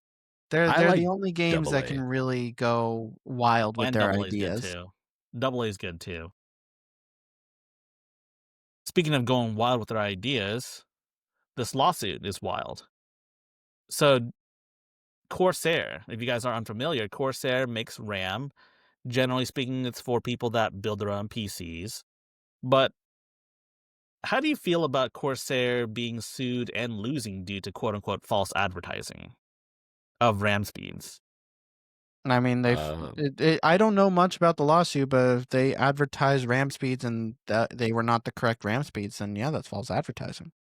So here, I'll give you some background. So basically, every RAM manufacturer advertises RAM speeds for use with XMP profiles on your computers, right? So Corsair did the same thing, except these guys saw that they weren't hitting those RAM speeds because it wasn't quote unquote out of the box, which in turn means that, because like if you got this Dominator kit, generally speaking pretty fast, but you don't enable XMP, you're just stuck to like the default DDR5 speeds, which is a fair bit slower than what these modules are capable of. But does Corsair specifically say with XMP profile? Because that's the thing. If they're advertising that it's out of the box, then it is false advertising. No, they're not advertising it as out of the box. No, it says XMP on the box, I believe. But, some people bought it under the assumption that, oh, well, you just buy it and you put it in and you can just use it. But no, that's not necessarily the case. And it's not just Corsair that advertises this way. Like everyone else does it too. Like G-Skill does it. That's usually what I buy. No, that is common. I guess it's just it becomes semantics at that point. Like, did Corsair make it obvious enough that you have to basically do something extra to get the RAM speeds that they are advertising? And I guess in court they said no. Let's see, Corsair Dominator. Let's look at a box for Corsair Dominator. Let's see. Sorry, I gotta look this up. I don't actually know what these boxes look like. Intel XMP ready. Yeah, that's not direct. Yes, it is on there, but it doesn't say that you will hit this specific speed with XMP. Like if they put like an XMP logo next to it or something along those lines, it would make more sense to me. And does it say anywhere on the box that 5200 is like the speed if you have an XMP profile with it? Because that's going to be the biggest. That's why I think they may have lost the case, because it does. Looking at that box right there, again, we obviously know better, but looking at the box right there, it is not apparent that you have to be using the XMP, because it just says XMP certified. That's not in the eyes of legal terms, or just like I would say logically as well. It's not enough. But I would imagine it. I don't know for certain because I don't have this module, and of course I don't have the manual for it. But I would imagine if it's written in the manual that you have to enable XMP to get these speeds, then I would imagine that's still fair for Corsair, no? Because I mean, common sense dictates that you should read the manual. That's the thing. Is it on the box where it says that? Is it advertised before purchasing and before opening it? And it doesn't. No. From what we say, what we're looking at, it does not look like it. Let's look up G-Skill Trident Z box. Let's look at this. Now, I think the distinguishing factor is that some of these companies say up to certain speeds, which I think that's smarter. That is smarter to do, because then you have the the argument that you could say, well, it's up to, so it could be in a range between these, but it can go up to this if you do this. But if it's on the box where it just has the one singular speed, then it is false advertising. Yeah, so honestly, man, it's kind of an interesting situation. Some argue that the same could apply to monitors as well, because, quote unquote, out of the box, your high refresh rate monitors are only running at 60 hertz, where you have to go into Windows to, change the settings of your monitor to actually run at like 144 hertz, right?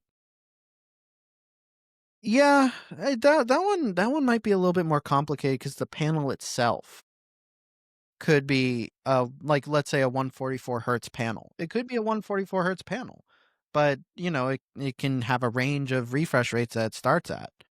So that one's a little bit more tough, I would say.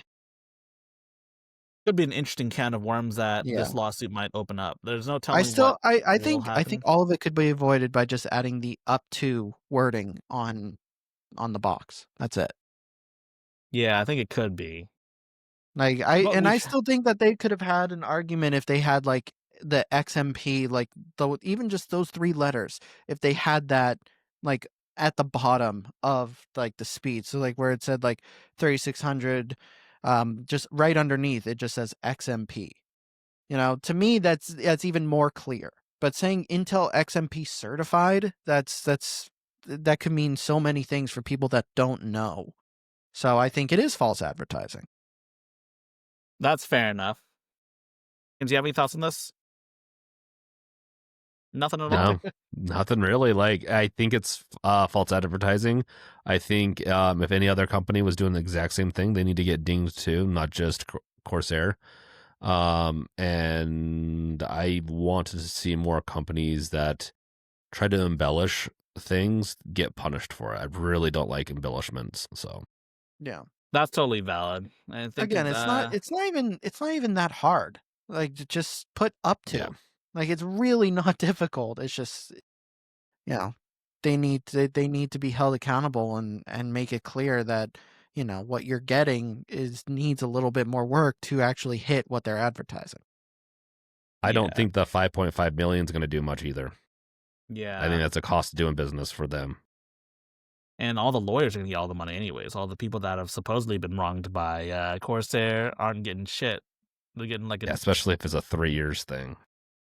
Yeah. So anyway, so there were some things I wanted to talk about since Gardner was a developer himself. Like, for example, you can look. So there was this tool that Valve added to the Steamworks that lets you look at the impact that each discount period did. It tells you how many copies were sold during like a certain period. Yada yada yada. Right? It's good stuff. Like, I don't know what game this is, but you can see here that like they had this 40% off price before. They sold less next time. Yeah, because more people obviously have that game, right? Yeah, I want to talk about this. Gardner's not here though, so I mean, it's gonna be useful once I get my game released. Yeah, so this will be. I haven't released anything yet. This is good information. Oh, here's something though. Steam ending 32-bit support next year for Windows. Yeah, it's bound to happen. Yeah, I mean, I think most OSs are moving away from 32-bit anyway. So, I mean, realistically, I can't think of a single person that actively like plays games and still has a 32-bit operating system. Yeah. Now, this doesn't mean you can't run 32-bit games. It just means Steam itself won't work on 32-bit systems.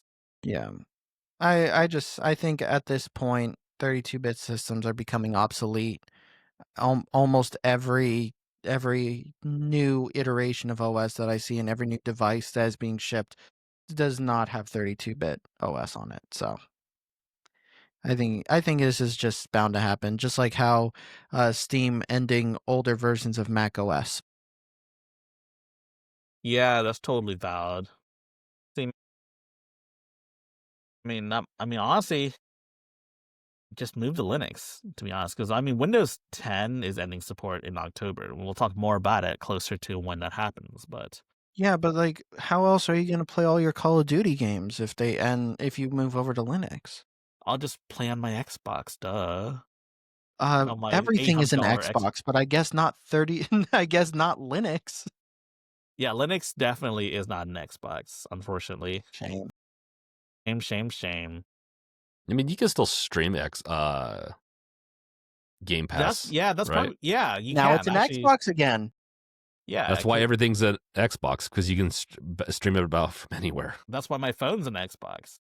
But if you don't have a connection anywhere, you now don't have an Xbox. It's an Xbox. When I'm on my plane traveling to Tokyo, my Steam Deck is now no longer an Xbox. Yeah, well, that's what you get for getting an online only Xbox. Yeah, I deserve that.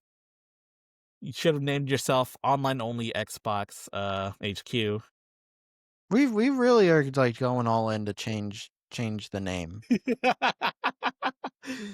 Well, I mean, it could be worse. You could be Truck HQ. God. Truck HQ. My new brand is going to be Truck Revealed. Trucks Revealed. Yeah, that I could see. Trucks Revealed sounds much cooler than Trucks HQ. Truck HQ. But yes, this is called tell us about it, since this is the one you submitted. this is what I submitted, and it's more for fun. Honestly, like it deviates from a lot of what we talk about, but I love the idea of at least the article I read on this claimed that it's going to be partially open sourced. I don't think you can mess with the drivetrain or the software for the drivetrain, and I think that's probably for legal reasons. But everything else is moddable, and you can get kits for it, or when you buy it, you can get it kitted out like as an SUV. You can have it. You can put like these vinyls over it to make it colored. It's meant to be a really like cheap electric vehicle for people to, I guess, have fun with per se. I think as things get more expensive, to see something be a little bit more affordable as a vehicle that that's also I think electric's important for the environment too. Mhm. That this is a cool direction, even if it is Jeff Bezos' funded thing. But it is from. Oh, I'll be interested to see what kits come out aftermarket for this, because that's like with Jeep, and I recently got a Kia car. Like you can get aftermarket stuff for them to modify them. This will be even more interesting to see what's capable. Hey man, Jeff Bezos can throw as much money as he wants in here as long as he gets no say in what happens. Him and Amazon. I agree with that. And What I so don't understand is you've called this an open source truck, and I have trouble seeing anything outside of software as open source. What wouldn't this be still pretty clearly classified as like modular? Couldn't you say this is just a yeah, modular car? it's a modular car. I'm assuming the software too can be modified. Once again, I read an article on this, and I don't remember exactly. Like If they it's not. I'm not saying it's not in the spirit of open source, but it's just right, I have trouble calling something open source that is not software, because open source has always been synonymous well, with there's software. software that's Well, a 3D part prints of can be this. open source too. Like you have licensing Yeah. to like modify and like It, redistribute 3D prints. yeah, but that's not the same as a truck itself being open source or a physical Well, object people, itself. I think you can. You'd probably be able to 3D print potentially stuff for this. That's my kind of my point is that 3D print a truck? Yeah, again, it's not modular. To me, that's just modular. You just it choose is parts. modular, but like you can have an open source game and have it be modded, I guess, if you want to say like that. So like the I point is, I don't guess. think there's any licensing behind this that you can't change. Where if you buy a car, you might get in a lot of trouble if you try to modify the car to past a certain point. John Deere is a great example. You can't, like, the right to repair is not a thing with John Deere. You except for I think in one state, you have to get your John Deere tractors repaired through the company because the licensing and everything is so tight. The point of this is that it's very open licensing, including between software and everything else. Yes, it's modular, but beyond that, if people want to tinker with it, which that's very interesting to me, that has modified I've modified my SteamDeck about every single way you can, and I want to do that to my truck now. I want to embed my SteamDeck into my truck. Then wouldn't you consider, would the Steam Deck be considered open source? Yes, portions of it are open source.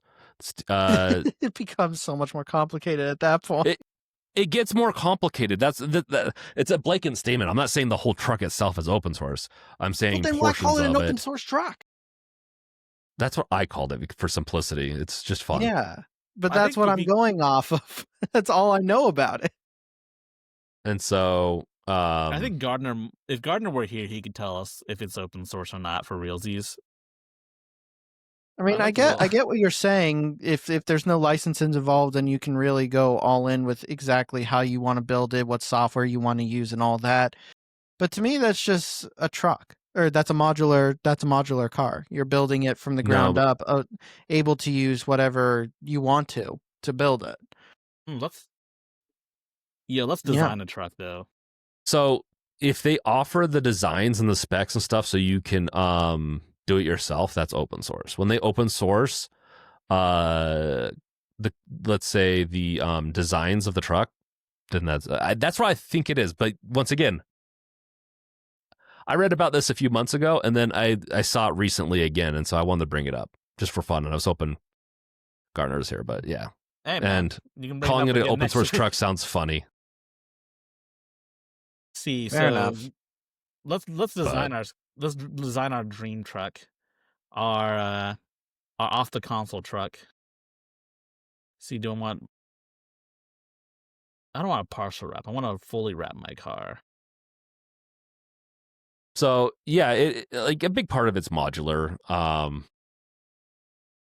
Modular absolutely makes sense to me in this case. No doors. Oh shit, dude, that's kind of funny.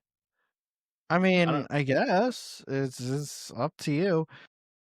Is this you just choosing all the parts and then they build it, or do you build it yourself? They ship you all the parts. That's a good question. From my understanding, you can do both. You can, if you're getting it from the manufacturer, you can get it spec'd out however you want, and then when you get it, I think you can also get conversion kits and stuff like that. So aftermarket is going to be another big deal with this, and so you can get aftermarket stuff for the Jeep and all that. But if the designs are shared, and if other aspects of like the software is open source, then it's it's got additional ways to modify it. Yeah, that's just it's a full on modular car at that point. Like especially if you're able to change it out yourself whenever you want to, and buy kits to change it on your own.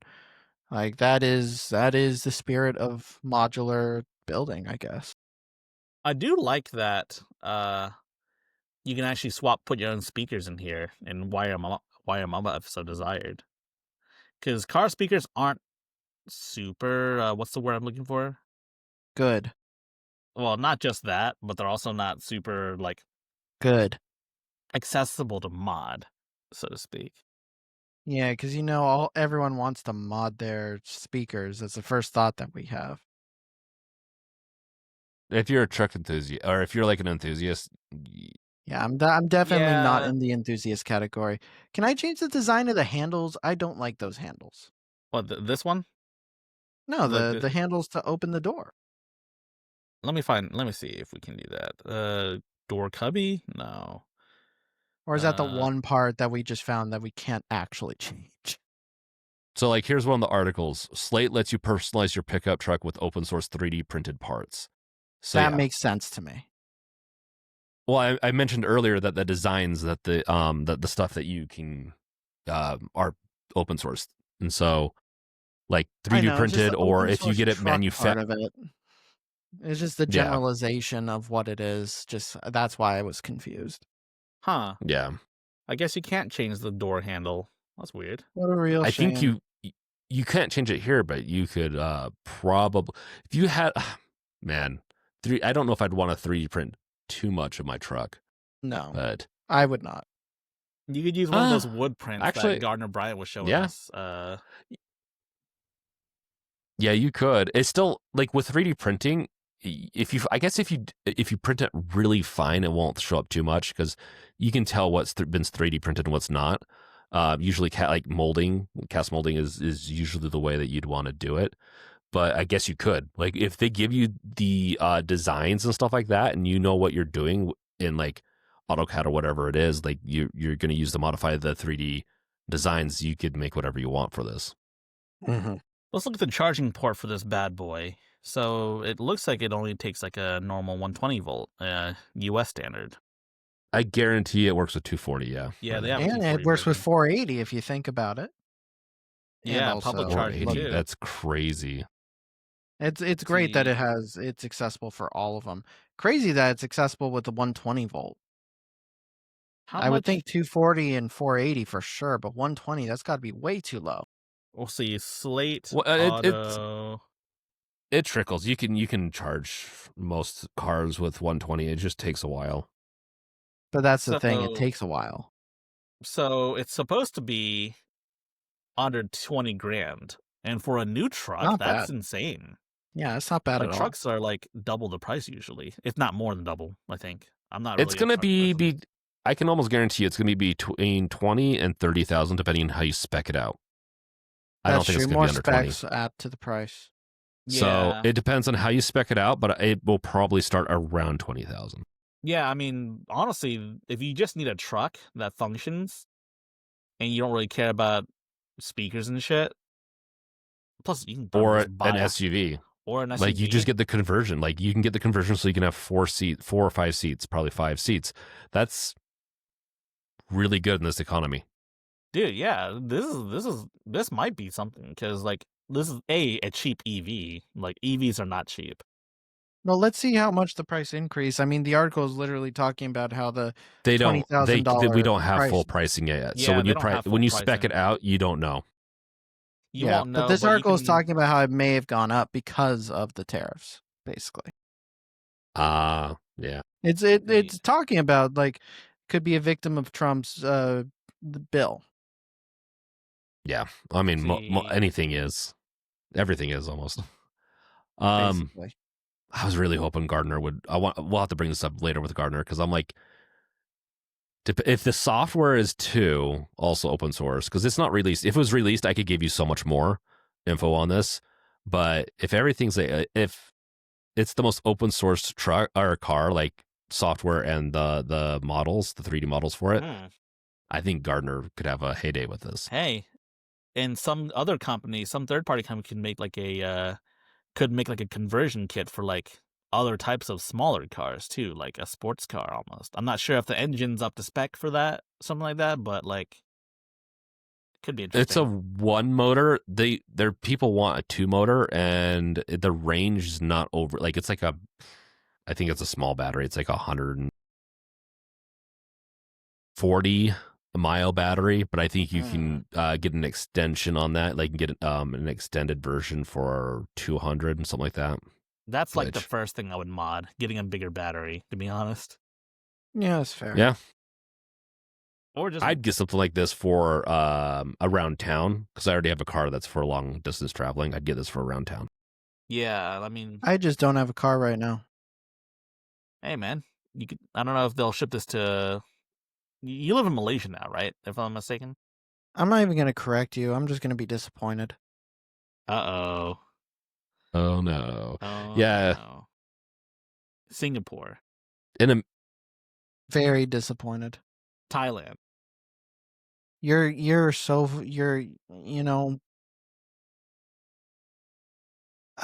don't have to keep guessing. It's okay. Aw. I was going to say 3rd time's the charm, but you did get it wrong 3 times. Damn it. Oh well. But go ahead, guess. Take one more guess. Well, now you got me nervous, man. You should be. You've already passed the point of no return, so I mean, it's okay. My disappointment's already hit peak. Your disappointment is immeasurable, and your day is ruined. Yeah. So you can guess a 4th time, and maybe you'll get it right, but it won't make me more disappointed if you get it wrong. Cambodia.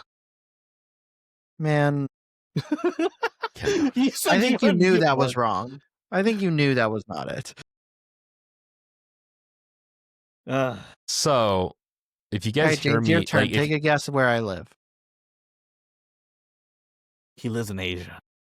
I was gonna guess Malaysia because you did mention the last time that you were on where you were, and I don't.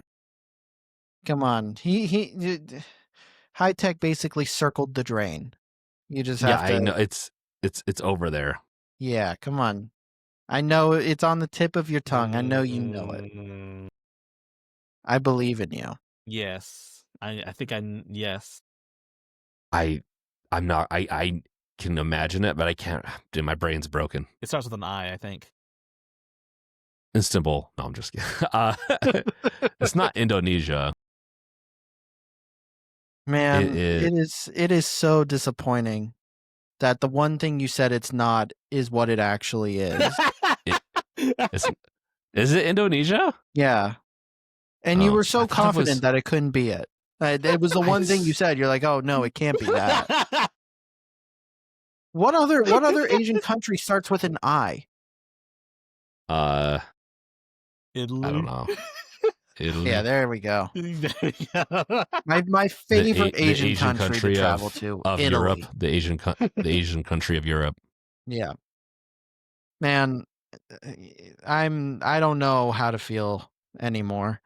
Like high tech, you knew it. You circled it with every single one of your guesses. And James, my man, I got it. I just was sure it wasn't it. you said it couldn't be it. I know, but I still said it. You did say it, but you were also confident that it wasn't It was what wrong. you said. He was just throwing I'm confident in a lot of things. I'm confident in this truck that I will probably blow up when I get it. So if you see me dead in the news, it's probably because I mod this thing too much. Be careful. It is open source. So you got to make sure that you're using the right open source 3D parts. Dude, are you gonna install Arch on this? Are you gonna install Arch on this truck? Arch depends on how they're how the whole thing's modded and everything. I'm gonna make it so that SteamDeck runs the whole thing. I'll mod the drivetrain too, and I'll mod everything they say not to, and make it so that the SteamDeck is running it. Yeah, is your SteamDeck? The SteamDeck better be your steering wheel. Yeah, that's what that would actually be really cool. So you cool. control it all from your steering wheel, and the steering wheel is the SteamDeck. Should he make it actually like connect to his drivetrain, or should he just make it gyro and just kind of hope the gyro works? Yeah, should try gyro driving with a SteamDeck. Yeah, oh, dude, that sounds like a nightmare waiting to happen. You think you'll blow up? No, try gyro driving a car with a SteamDeck. Yeah, man, I can barely gyro drive in Mario Kart, much less a real car. I don't even drive right now. So think about that. You think if I got my numbers up again on YouTube, like they would send me a truck to review? I don't know. And it's only like $20,000. Oh yeah, just a casual $20,000. Yeah, of course. Yeah, man. Yeah, I mean, as long as it plays, like hey, over $20,000. Hey, those tariffs are gonna hit it. Now hear me out. What if you modded it so that the car controls whatever, kind of like how Tesla does it now? You can play certain racing games with the actual Tesla steering wheel. Yeah, well, my steering wheel is going to be a clip-in SteamDeck, so. And it's got to be gyro controls. Yeah, both. Depends on if you put your fingers over the joysticks. Yeah, that's the only way it'll activate. If you take your fingers off, the car just shuts down. Even when it'll just completely shut off. And if you're on the road, good luck. Yeah, no, it won't shut off. It just, you can't steer it anymore. It just goes straight. Yeah, I mean by shut off, but obviously the wheels don't lock up. That'd be hilarious, man. Also, the next fest is coming up soon. Figured I mentioned that before we close off this episode. Any final thoughts? Steam, make your own truck, all around the SteamDeck. Steam powered. Well, Steam, I like Steam powered truck. Well, Steam was gonna be in the Tesla, but then they stopped supporting that for a good reason, probably. Yeah, I never actually got to try that, sadly, because it was only in the Model X, I think it was, the expensive models where you could play Steam games on there, which is unfortunate. Cyberpunk. Yeah, play Cyberpunk on a... Do you think you could drive in Cyberpunk with the Tesla steering wheel? Yeah. Probably better than with a controller. Yeah. I guess that would be my final thought. Valve make a truck. Or a steam-powered yacht. You know what, Gabe? You have a lot of money. You should just buy this Slate truck company and truly make it open source. Gabe, go a step further. Buy the government and then stop the tariffs and then bring prices down. Dude, become president of the United States. Become president of the United States. Use all your money to become president of the United States. Stop the tariffs. And bring down prices of the Slate truck back to under for someone else before. I don't see why it wouldn't work for Mr. Gabe Newell himself. I think he could do it. The problem is and I even look past all his yachts if he just let me ride on one. I'd forgive him. See, I don't even. Hey, look, the man has worked hard. I'm fine with him having as many yachts as he wants. If that's what he wants to spend his exorbitant amount of money on, dude created one of the best PC DRMs in existence. Yeah, and that I think is the most user and consumer friendly. Yeah, he funded based on its features. Yeah. Yeah, he spends his days dealing with his neuro input company, as well as just spending his days on his yacht playing Dota 2. He spends his days. He wakes up. He goes diving. He then has his meeting, and then he goes diving again, and then he has more meetings, and then he dives again. Like he says, he dives up to 3 times a day. So like dives in like the open waters. Yeah. Damn. Honestly, it should have been called Gabe the Diver, not Dave the Diver. So now that is an indie game right there. I would have allowed Jeff Keighley to announce that as an indie game. Hell, I would have let him let him announce Gabe the Diver as indie game of the year too. Yeah, maybe even game of the year completely. I'm down. Yeah. As long as I'm Gabe Newell diving. Scrap Half-Life 3. You know your next game now. No. Dude, you can't say that. You can't say that. I will take Gabe the Diver over Half-Life 3. Oh. Don't do this to James, man. I'm just glad Gardner's not here. He's been waiting his entire life for Half-Life 3. A man wants what a man wants, and a man wants Gabe the Diver. I'll take it as a minigame in Half-Life. Email Gabe. Tell him you want Gabe the Diver. All right, I'm on it. All right. This episode. Email him, but I want to be on his yacht. Yeah. If he lets me on the yacht, I'll build Gabe the Diver for him. When I send over an email, I'll specifically mention, and can we just take a trip on your yacht? We'll host an episode of Off the Console on your yacht. Yeah, Mr. Gabe Newell as like a guest on this podcast would be kind of sick, though. Gabe Newell as a guest on any podcast would be pretty amazing. He shows up on some agree with that too, but just not any of like the smaller YouTube production ones. Well, yeah, but still pretty amazing.